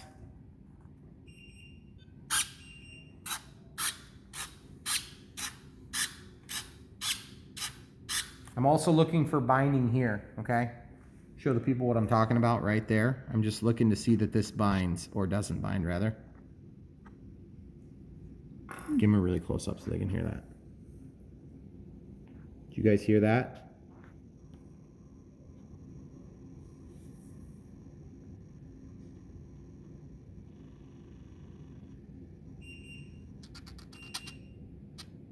Okay, so what that tells me is that when we get to the very maximum on the throw, we are going to be bound mechanically. So we're probably just touching on this foam. So over the first few flights, it's going to wear out this foam hinge a little bit. By the way, this is a pinch hinge. So it's just a piece of foam and the machine just pinches and leaves a little teeny gap in the middle. So you have the full thickness of the wing pinched down. So you have a lot of material there and it works well for a long time, but you do have to inspect these hinges periodically to make sure they're not gonna break. And they've made a beautiful wing. So when they do finally fail, what you have to do is you have to take your X-Acto knife and cut them off, and then probably do like a CA hinge or something similar that you can do on either end, and that'll hold it. You can also get the micro hinges from Dubro. They work really nice. So at any rate, I'm not saying you have to do that at all. I'm just saying it's probably a good idea to think about it. Now, I'll also trim these off after I'm satisfied with the performance of the aircraft. And then I'll probably find some gray paint and I'll touch up these things and this and then the underside of that so that it doesn't show up on film. So we're gonna do the other side real quick. We'll get that stupid charger from beeping. We're gonna stop that and then we'll come right back. Okay, so we basically have this one done. And interestingly enough, we have threads all the way from here to there on this one. I don't know why that is.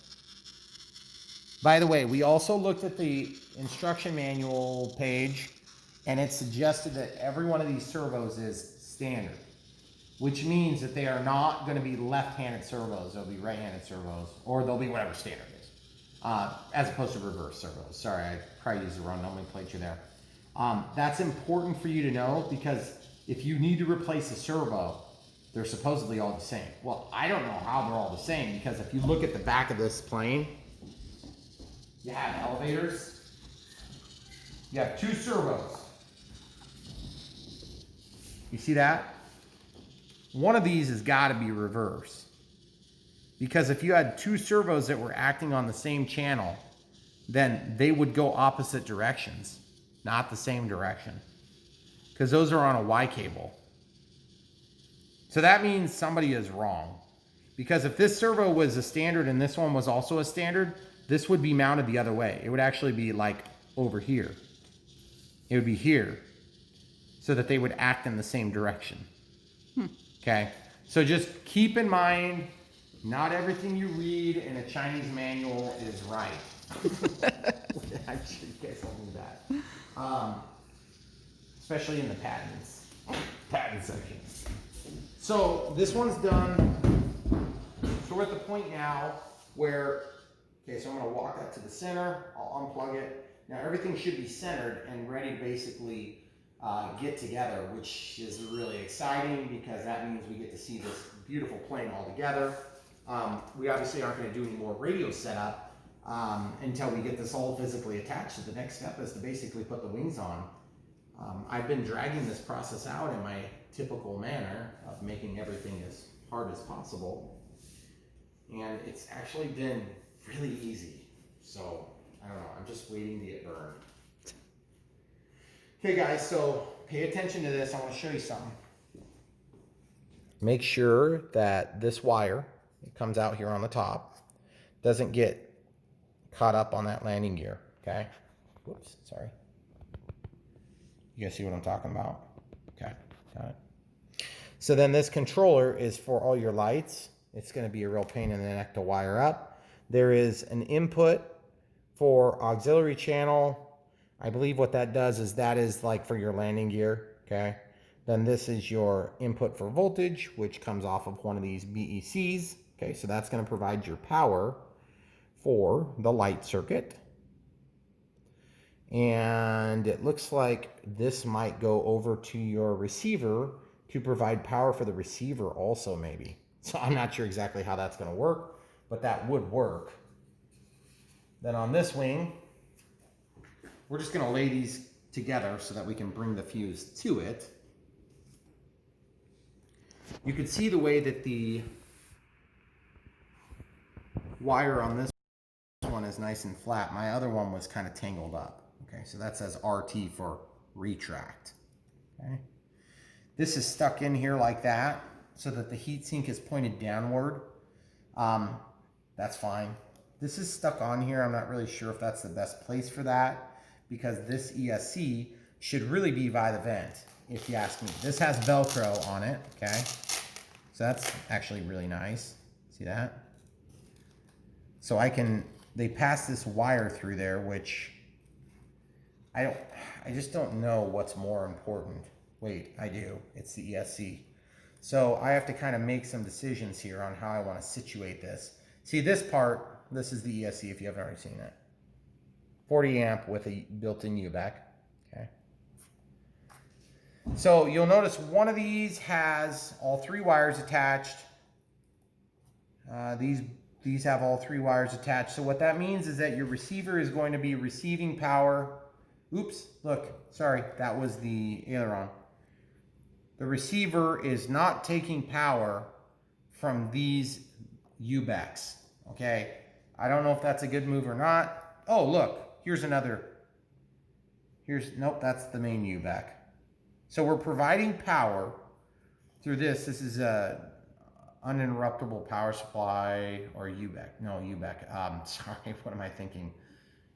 I can't remember if it's uninterruptible battery elimination circuit, but gosh, it doesn't sound right. I'm sorry, the U part has got me mixed up. But either way, it's a battery eliminator circuit. So it's basically a power supply that runs all your servos, your lights, and of course the receiver. The power supply that runs your EDF fans are the ESCs, the electronic speed controllers. They have built-in U-backs, and you can tell what the size is right here because it will say it. This is 5 amps at 3, or 5 volts at 3 amps, okay? And then you can tell this is rated for 2 through 4S. We're gonna be running this on 4S. You cannot tell what this little U-back or S-back is, okay? Or just, that might just be a battery eliminator circuit. I don't even know if it's a U-back or S-back. So these are actually pretty good.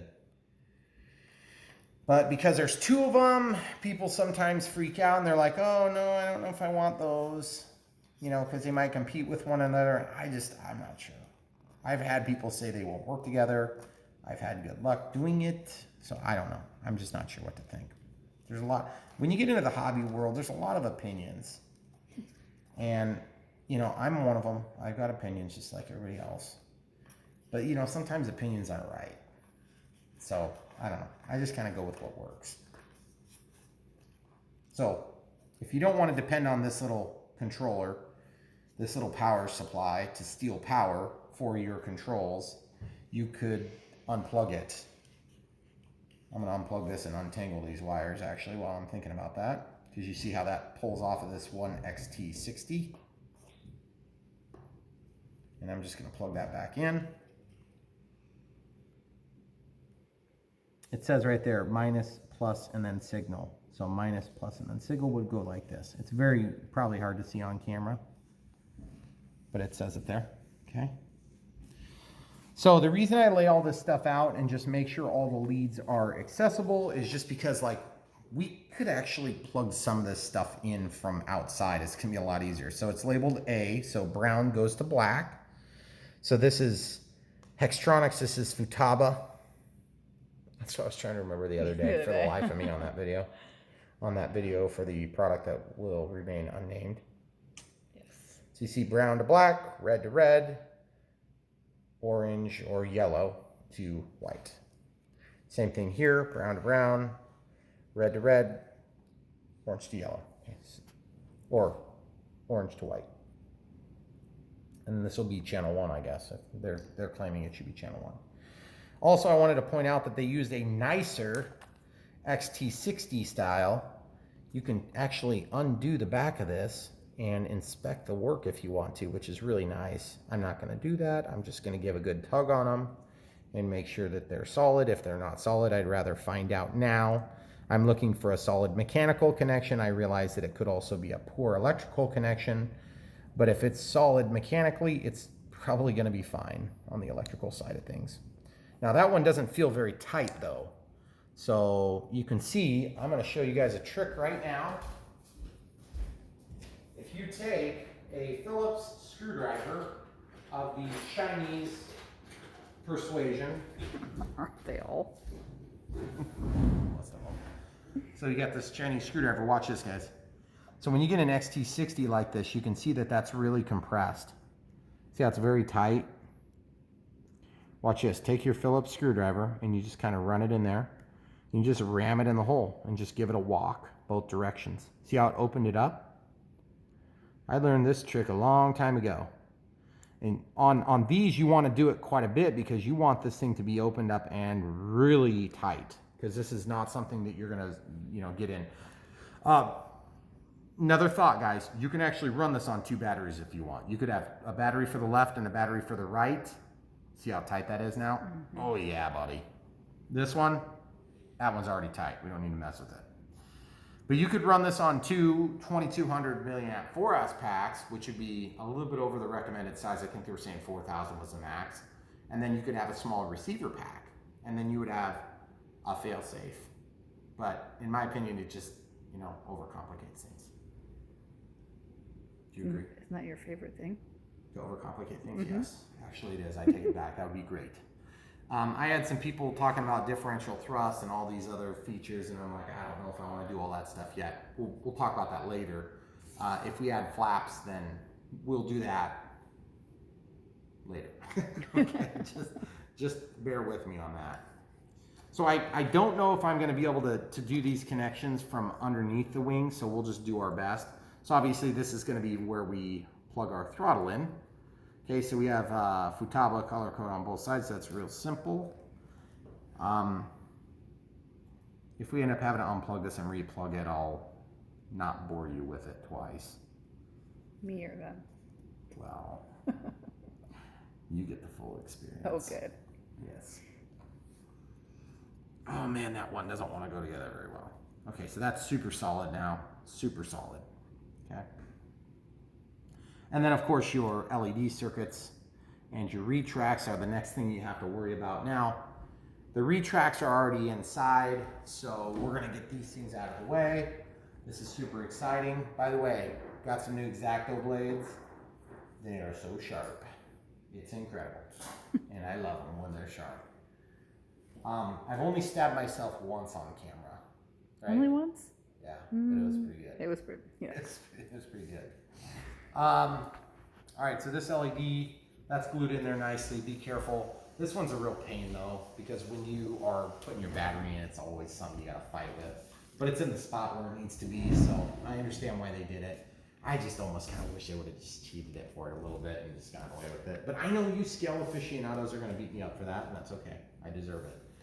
But it's just not practical. Oh, that thing is so gorgeous. Every time I look at this plane, it just makes me think, that is awesome. And I'm really excited for this plane. I'm really excited for it. So the gear door sequencer and landing gear door sequencer is right in here, okay? So I don't know if you guys can kind of get a shot at that. So I'm just gonna force those in, make sure they're good. That's where we're gonna plug in the RT for retracts. So I'm actually just gonna, I don't know if we're just gonna flip this upside down and try to put them on that way, or if I'm just gonna go on from the top. I think we gotta stick them in the pocket here. I'd really like to not glue these together if I can avoid it. At all? Well, you may not have to. So that would be ideal, guys, because then it's, you know, more serviceable if you have a problem or if you want to put flaps on it or whatever. Oh, look, we have a couple wires we could land right now, actually. I might need to look at the manual for this. You see these 2 red wires? I almost forgot. I can do those first. So this says Nav R. Awesome. One of the biggest complaints on that Airbus A330, I had so many people asking me like, hey, where'd you plug your wires? Guys, if you saw inside that fuse, you'd have been like, oh my goodness, Brian, what did you do? Okay, so this is labeled B. Okay. This one's labeled B. This one's labeled S. This one's labeled RW. This one's labeled Nav R. What? That is awesome. Color coded and all. Ooh, the pins aren't. There we go. There we go. Ooh, those pins are sucky. Get in there. Okay, so it's in. Whatever. Okay, so this is RW. So here's an RW, which probably means wing, right wing, which would be a landing light. Oh man, that was good. Okay, then what else is the next one? The next one is, that's all of them there. These ones were already attached, so I don't have to hook those up. So now, as you can see, my ESC needs to be probably just pushed forward, and then this just needs to sit down here. And that way, all those wires can melt when the ESC gets to like 400 degrees. But you guys can see what I'm talking about there. I just need that stuck in there, and then I need to stuff this forward a little bit. But it's more critical to me to have the ESCs comfortable than it is to have the LEDs comfortable, you know? So this cable management is going to be way easier out here than it will be once we assemble everything, okay? So just take my word for it. Okay.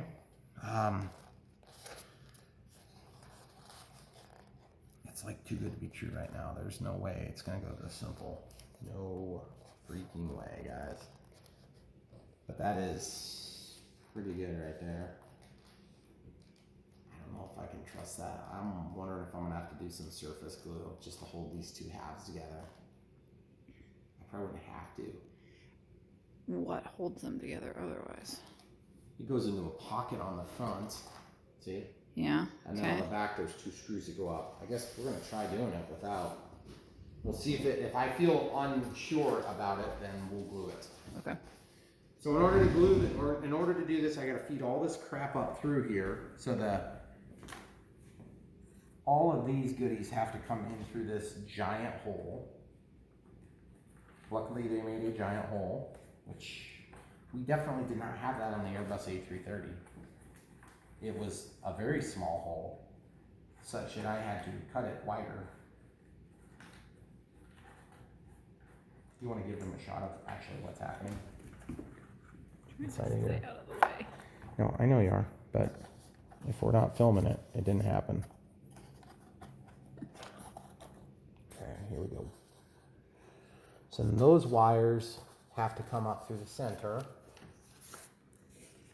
Yeah, that would be a good spot, maybe. Then you can see if I missed a wire or something. I'll try to seat down on top of it. And now I've got this. I've got a wire that's wanting to pop down between the wings for the retract. Right, am I missing any that you can tell? I can't, not that I can see. Guys, if you're flying this and you're gonna plan on taking it apart, that's gonna suck. Would not recommend. They would highly not recommend No. it. There's some of you that's gonna stick this in your Honda Civic and you're gonna have to do that. Mine. Oh, wow, that looks so sweet.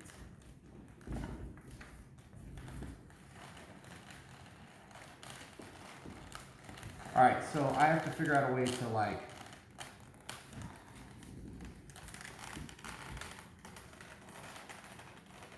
how many hands do you have to do this? Goodness gracious, folks. Well, more than two.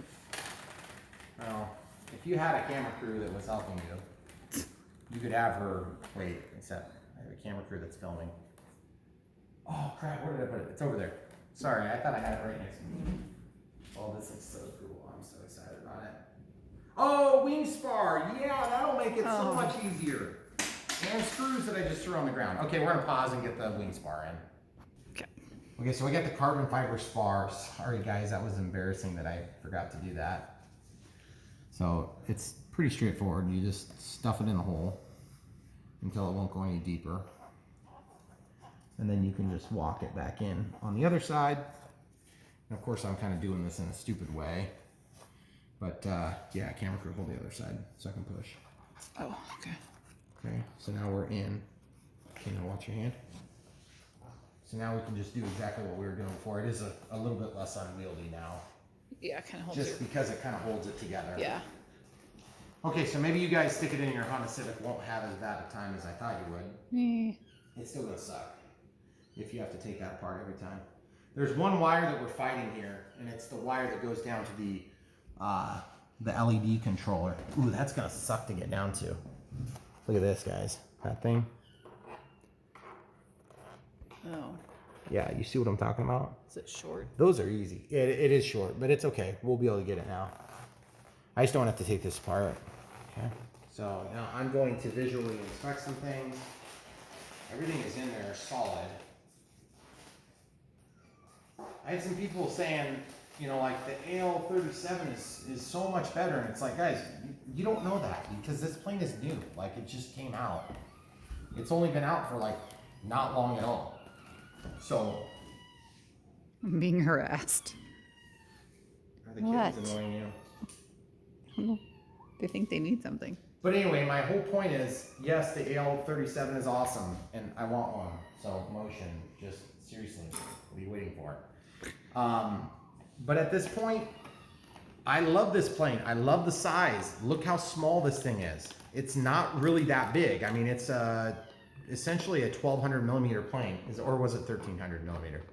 Do you want me to go look? I need to put this tail. Move. There we go. Okay. Hey, what is your problem, cats? Are you hungry for food? The kittens usually attack us while we're filming. They get really crazy around the planes too. Okay, so we got that tightened down and it feels solid and it looks really awesome. I'm so excited for this thing. As you can see, the wires are somewhat accessible, okay? Mm-hmm. That is gorgeous. I cannot wait. And this thing is light, guys. It is not heavy. I mean, obviously there's a battery yet to go in there, but I would say that this is among the class of light planes that we fly. Wow, that looks so good. That's pretty much what you get from the manufacturer there. So, I mean, it's not like, it's not huge. But like if I were to rest that on my toe, you can see it doesn't quite make it up to right to my neck about. And the wingspan is very manageable. So, I mean, that's really good. Man, this thing looks so gorgeous. I cannot wait to see it flying, guys. It is gonna look so good. Does that not look so awesome? It's pretty cool. And I mean, yes, it doesn't have flaps, and that's really annoying. But honestly, that is my only complaint on this plane right now. Look at the pre-stress on the wings. You guys see that? I'm gonna simulate what it looks like under load, okay? So under load, look what it's gonna look like, guys. I'm gonna try to pick it from the middle of the wing. Ah, it's a little bit nose heavy right now. Dang it. Mm. You guys see how the wings are gonna flatten out? That is so cool. That is so cool. I am just really excited to see this thing. And I've had the opportunity to fly some pretty awesome planes this year. Yeah, that's sweet. Okay, so the next step on this video is going to be radio setup. And I know you guys are probably thinking, you don't have your antennas in yet. That is a good thought. You gotta put antennas on. So the antennae are very small and they're white.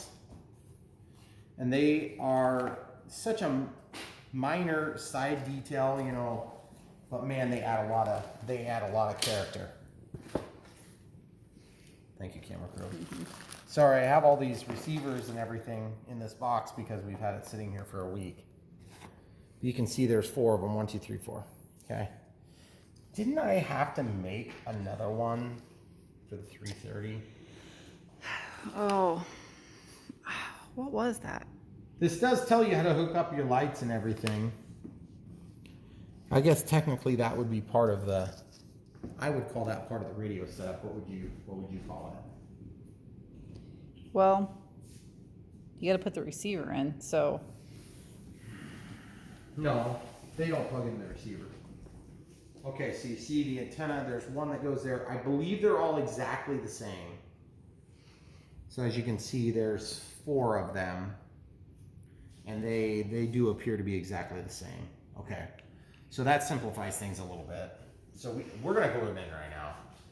It does make for a nice spot to like cut yourself on, so be careful because they're actually pretty sharp. So we're just gonna, okay, so we're just doing a little bit of glue and I'm just gonna spread the glue on both sides. This is one of these spots where you don't want to get like super excessive on the glue. So you can see I didn't go real heavy, because if you go too heavy, it just poops out the top and it looks bad. Nobody wants that. No. And these Supreme-Hobbies Airliners have some really nice little details built in. I mean, and it's not even a Supreme-Hobbies plane, it's just a Supreme-Hobbies mold, the XRP.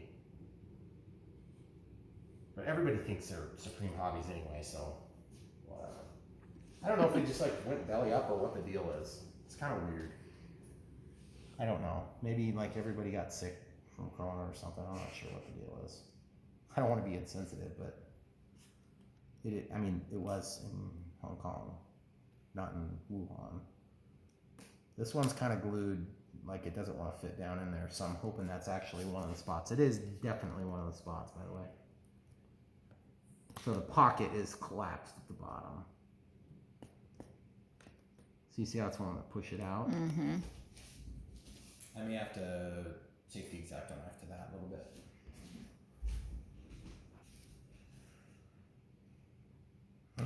Or is it staying down there? Seems like it's staying better now that you pushed. I'm just going to take and slice and dice a little bit. Just a little teeny bit of it. And it's like really hard right there. What the heck? I think what happened is whoops. There's do you see what I did? Mm-hmm.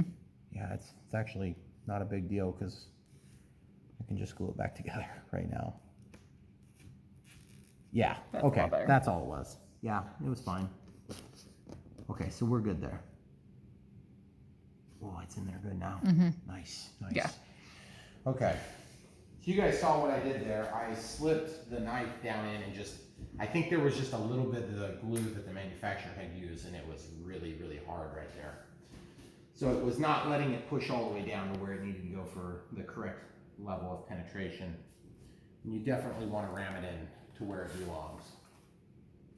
Otherwise it'll look goofy. And get the angles right too. Looks so sweet. Of course these scale details sometimes get a little bit lost. There's one that goes here too. So that's the other thing, is when you put this upside down, you're going to notice that those things get to be in a little bit of a pain. You see the problem you run into? I remember that with the old one. So I probably should be a smart feller and just not put them in, but I can't resist. It's like kid in a candy store time. So I want these things on there right now. So we're gonna do it right now. And it's gonna look sweet. Now these aren't gonna be blue, which is unfortunate, but if they were blue, they would blend in like really bad.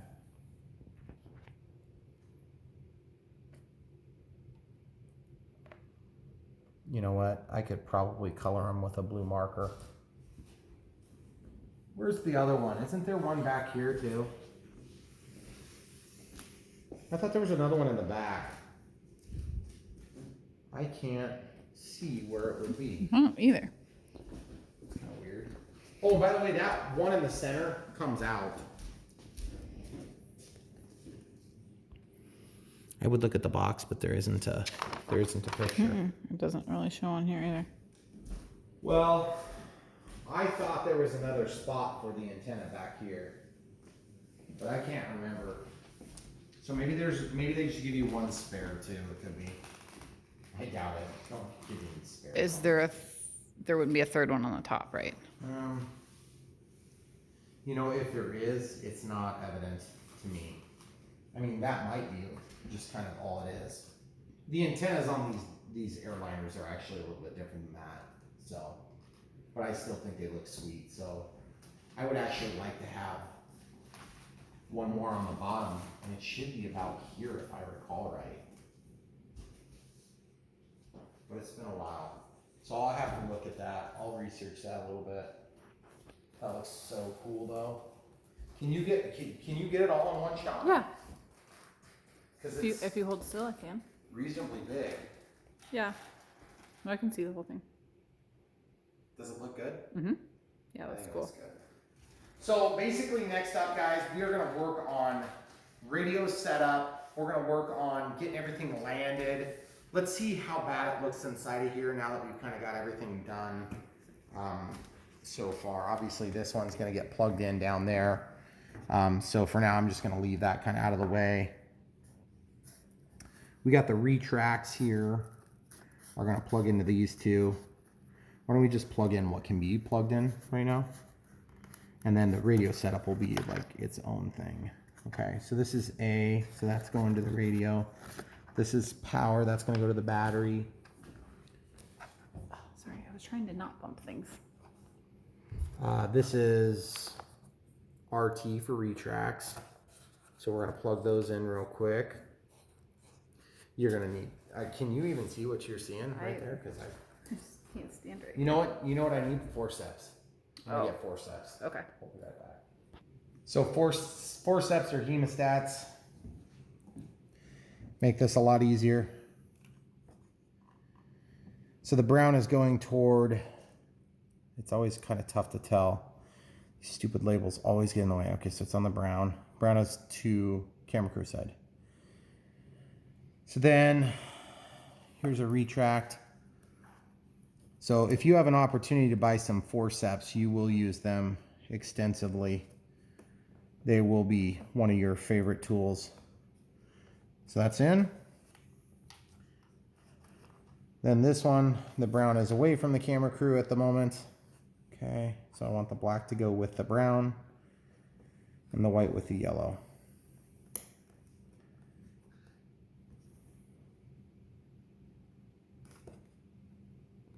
Okay, so that's not plugged in all the way, but now that it's kind of situated together, sorry, I know I can't even look at it, guys. Okay, so that's pushed in tight now. So we're good there. So now what else do we have to plug in? These are all going to go to the direct connection to the receiver. So this says ACS. So there's one of these wires is going to say ACS. Oh, there's ACS. Auxiliary power unit is what that would actually be. So I'm not sure why it says ACS, but I mean, that's pretty stinking good for the Chinese nomenclature and vernacular. So black is up, so I need that to go like this. I really can't see very good. Dang it. These were a little bit challenging to plug in, even with full control of my fingertips, okay? So I'm not expecting this one to be real easy. Oh gosh, it's just not quite big enough to get your hands in there. This is when it would be good to have very small hands.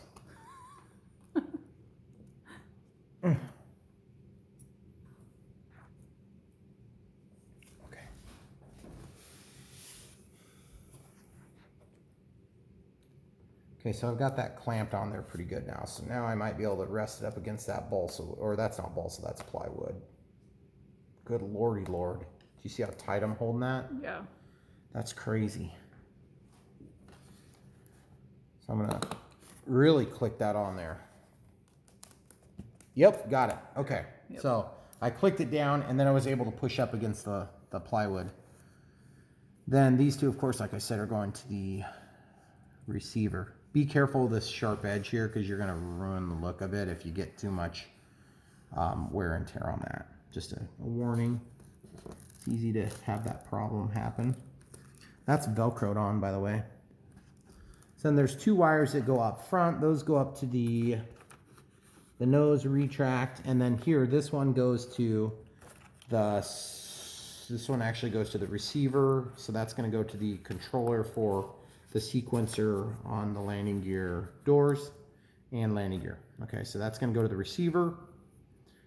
Channel 5 evidently, which that would be correct, yep. And this is for the F, whatever F is. So that must be throttle. Yep, so that's for F for force.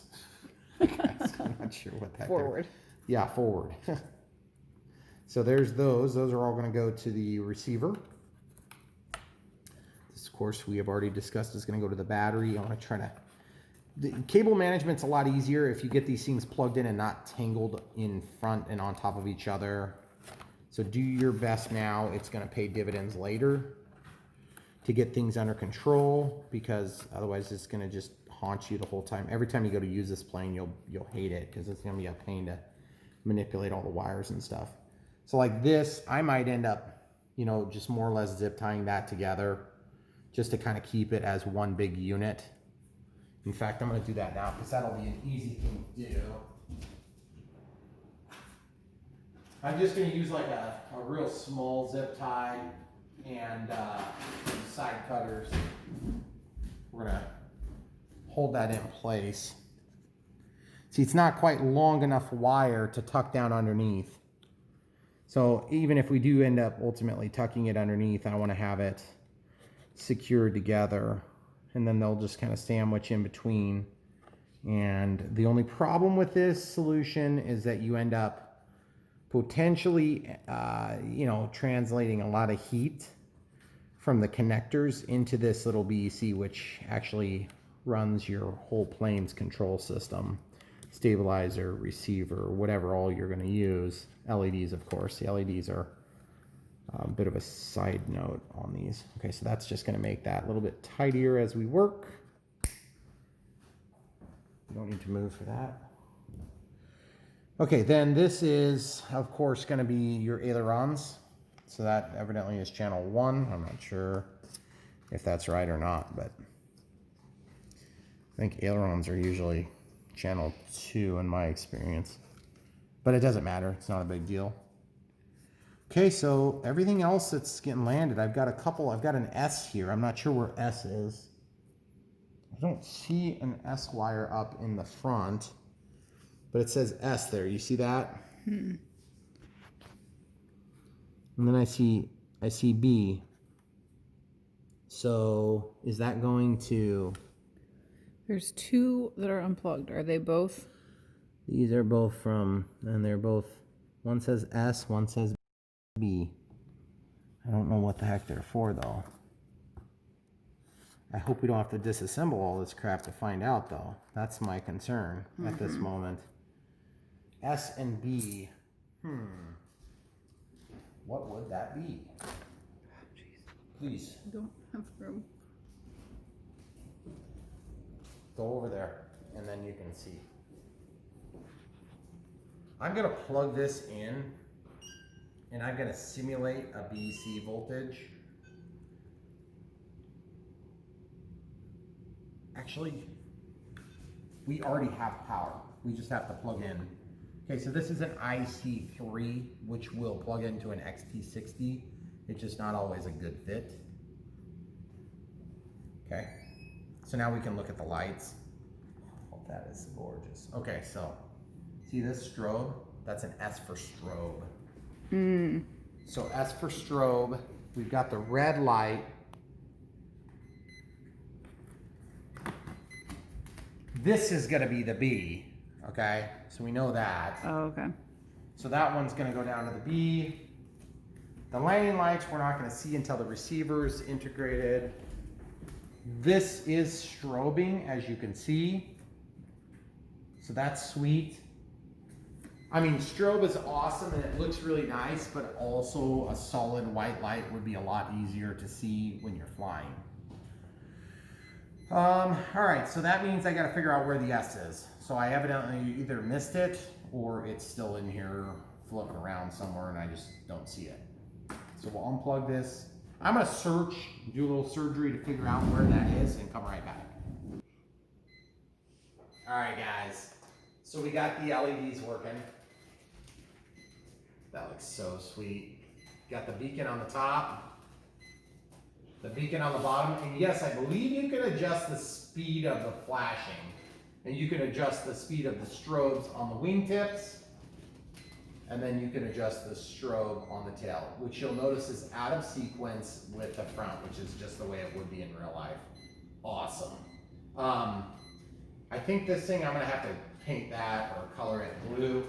And so our next step is going to be to cycle the landing gear, and I have a splitter cable on here because the landing gear actually need, there's one wire that has to be plugged in down here, guys. You see that? And that's to actuate the LEDs. So I'm actually gonna run both of them, I think. Oh, this is gonna be a little bit awkward. I just don't want to damage this lip on the lid. Okay, so we'll just test this one first. It might turn the lights on, and that's okay. You hear the ESCs freaking out because there's nothing attached to them to control them right now. So they're just kind of in like a fail-safe power off condition. That's why you're hearing beeping. Okay, so look at the landing lights here. So I'm gonna go into my servo tester. See? Oh, that is so cool. See that? On. And then is the one on the other side? Yes. Yes! That is so cool. That is so cool. I just can't wait to get the radio controlling that. That's so bright too. Oh, it looks good. It's gonna light up the whole front of the airplane. Oh, that is awesome. Really bright white. Looks so awesome. And then of course, when your radio signal goes back to the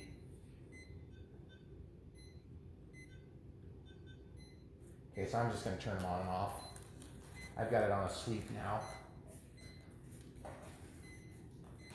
That's so cool. So just flying along, got the landing gear lights coming on. That is so awesome. Okay, so we're definitely going to want to be doing that. So now I don't want to sequence the landing gear that same way. So I want to make sure we have the lights off, which means the gear would be up. Okay, because retracts get a little freaky deep.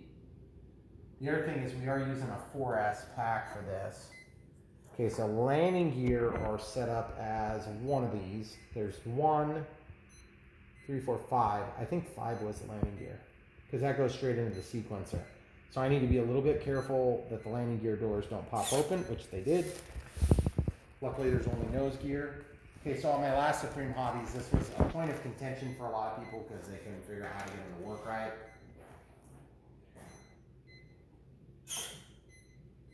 That's neutral. Oh, that's so cool. And then these doors should close back, I believe. But I'm not actually sure. That is so cool.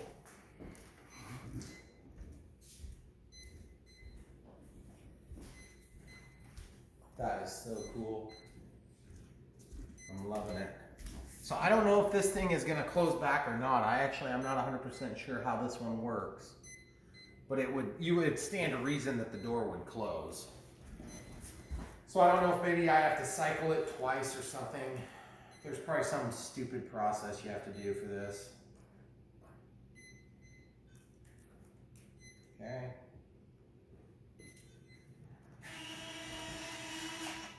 Gotta make sure your hands are in there. Ooh, that sounds horrible.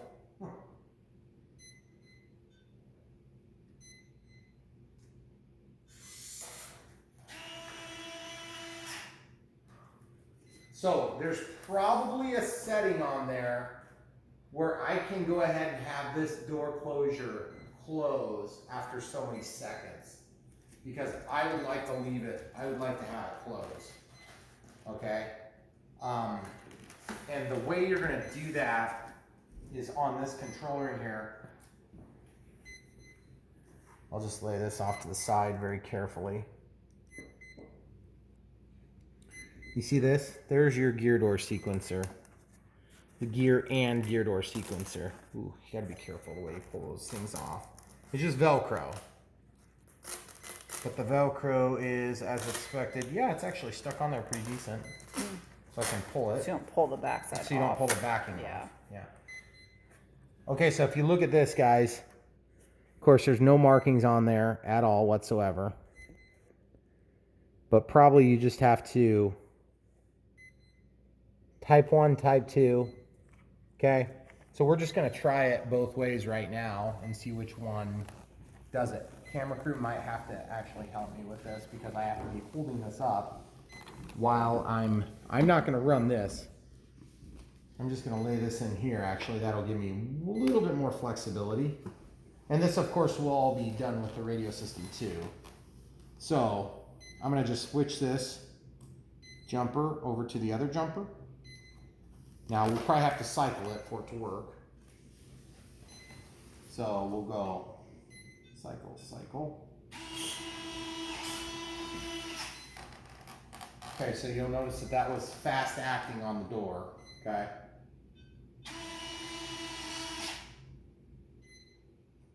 Now we'll see what happens. So you notice it did close it. I hate that noise. I gotta figure out what's going on. Okay, so it's opening. Oops. Ah!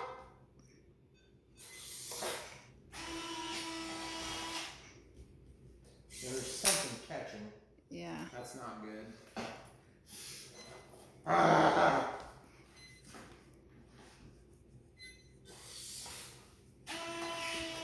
Uh-oh. There it goes. I know what's going on in there now. There's a linkage getting caught. But you'll notice that the doors are shut now. Yep. So there you go. So now that's closed. So that's the way. I don't know which way I want it. I'm so torn now. Of having them stay open or close like that? Yeah, I'm not sure. Because if you leave them open, it might look more like a real 737. I gotta do some studying on that. But for now, this is the method. I want it to be in this method. So what we did was we just took the gear door sequencer off and we just moved the one dip switch over from type 1 to type 2 or from type 2 to type 1, whatever it came with. We just switch it to the other one, okay? It was the one over here with the little red flashing light, okay? It was not this one. I don't know. That's probably a timing setup. So we want the timing. The timing is about right at the moment. So I'm good with that. Okay, so just to kind of give the people at home an idea of what's going on with this gear door sequencer or what's catching, I want to see this.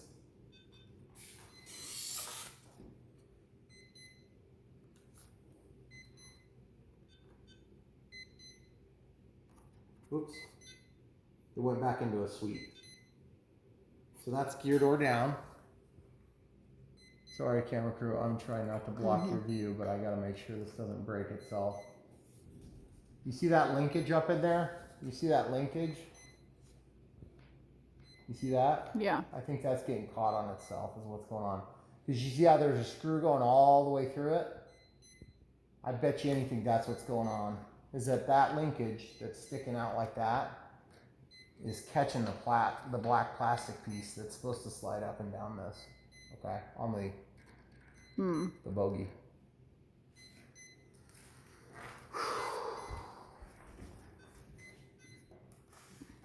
Landing gear going closed, hypothetically, maybe, if it decides to. Did I unplug from it? I don't think so. I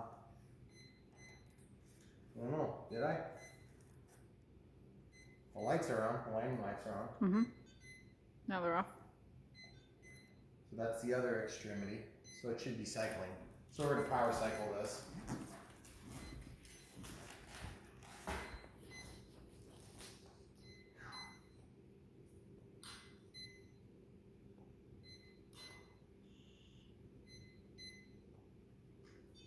That's so weird. Did you see that? Mm-mm.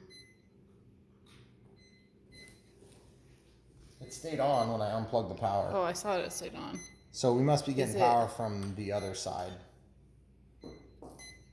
which is pretty awesome. I didn't even think about that. Duh. Sorry.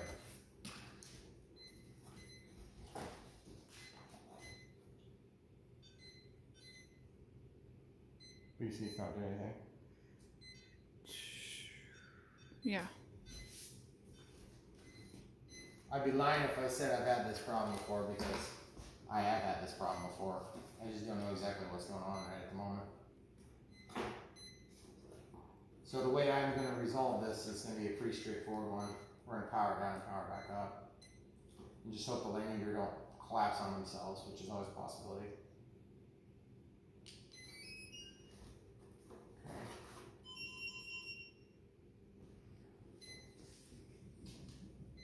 So you see this?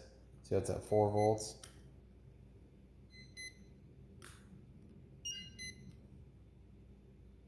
.6. See, we're drawing it down. I wonder if we just didn't have enough power there.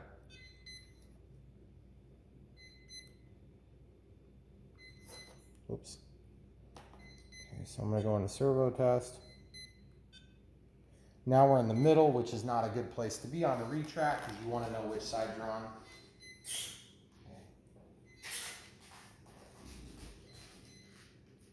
Okay, so it's going to cycle after a few seconds if it is going to cycle.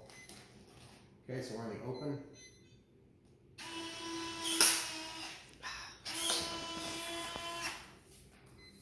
Did that close fast? I don't know, but it didn't go all the way in. A sweep. Oh, okay.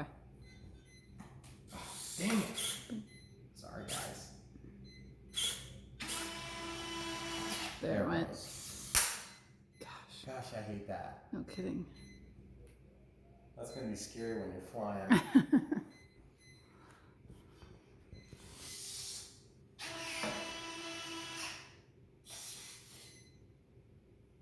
Okay, well, that won't be scary at all when you go fly. So that's all you guys get for tonight. These build videos, when it's a plug and fly, it always takes a lot longer, so I appreciate you sticking around. This is a cool plane. It's going to be awesome. I bet there'll be like, you know, people retain for about 2% of this video, and that's okay. Because just feel free to skip through. You're not going to hurt my feelings. These videos get really long and tedious. But the thing is, I want them to be done right. There is a receiver and radio setup on the next video. So we did the unbox, now we did the build. We've got it working. So now we have to go to the radio setup, which is going to be a little bit hyper specific to my setup. I'm going to be using the DX18, and I'm not sure. I may end up using a Horizon receiver. I haven't totally decided yet. I've also got the Lemon RX receivers to choose from, and I love the Lemon RX. So the only and last thing we got to do before we close things up for the evening is to do a video or to do a short clip with the lights off, which we're going to do next. So there you have it, guys. This thing is going to be awesome. I love the way that looks. It is going to be gorgeous. I can't wait to see this thing fly. We are probably never going to fly it at night like this, with it dark like this. But just look how sweet those lines are, guys. This is going to be cool. And I can't wait to share it with you. I hope you stick around for the radio setup, which is going to be coming very shortly. We're probably going to have it out in the next 4 or 5 days, if not sooner, because I want to fly this thing, which means we're going to have it done sooner. And once the radio setup's done, barring unforeseen weather circumstances, we will be flying this thing fairly quick and getting you guys a maiden flight. After the maiden flight, who knows what's going to happen? Probably some modifications. I'm assuming this thing is going to be calling for flaps, like very loud and distinctly.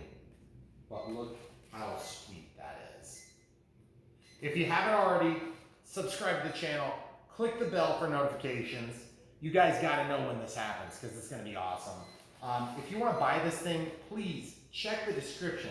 Don't ask me how much it costs because I don't know. The shipping is a huge component of this right now. Hong Kong shipping is tough at the moment. So, you know, the plane might be, I think they're saying like 260-ish. But the problem is you might spend $200 on shipping right now. So don't get mad at me. I don't make the rules in Hong Kong, okay? They don't ask me. Normal shipping on something like this would be around $70, okay? So you're gonna be a little bit over $300. That's about the price point, but don't listen to this. Look in the description. You might be watching this in 4 years.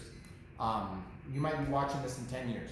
Hopefully you're watching this in 20 years and we're still making amazing ad revenue of 20 cents per year on it. Because if you click the link in the description below and you buy this plane, we make $0.00. But if you look at the rest of the links in the description below, we might actually make $1 or $2, and it really does help to support the channel. So please do look through, buy the links for the batteries, buy the links for the receivers and the different things that we have as offerings, and you really do help to support the channel financially. because when shipping is $200, it does cost us a lot. So anyway, that's all you get for tonight. This thing is awesome. I can't wait to share what it looks like in the air. It is gonna look so good. And by the way, I wanted to show you something. Look at the LEDs. Can you see the red and green? Now I can. Nope. Now? Yep. That's one thing I always look at as I rotate this plane. There's blind spots, okay? But they're minimal, and those LEDs are bright. So that is a very good thing, because having bright LEDs saves planes' lives. And all Boeing lives matter. That's all I've got to say. Because this plane is awesome, and it is going to be awesome in the air. Please come back for more.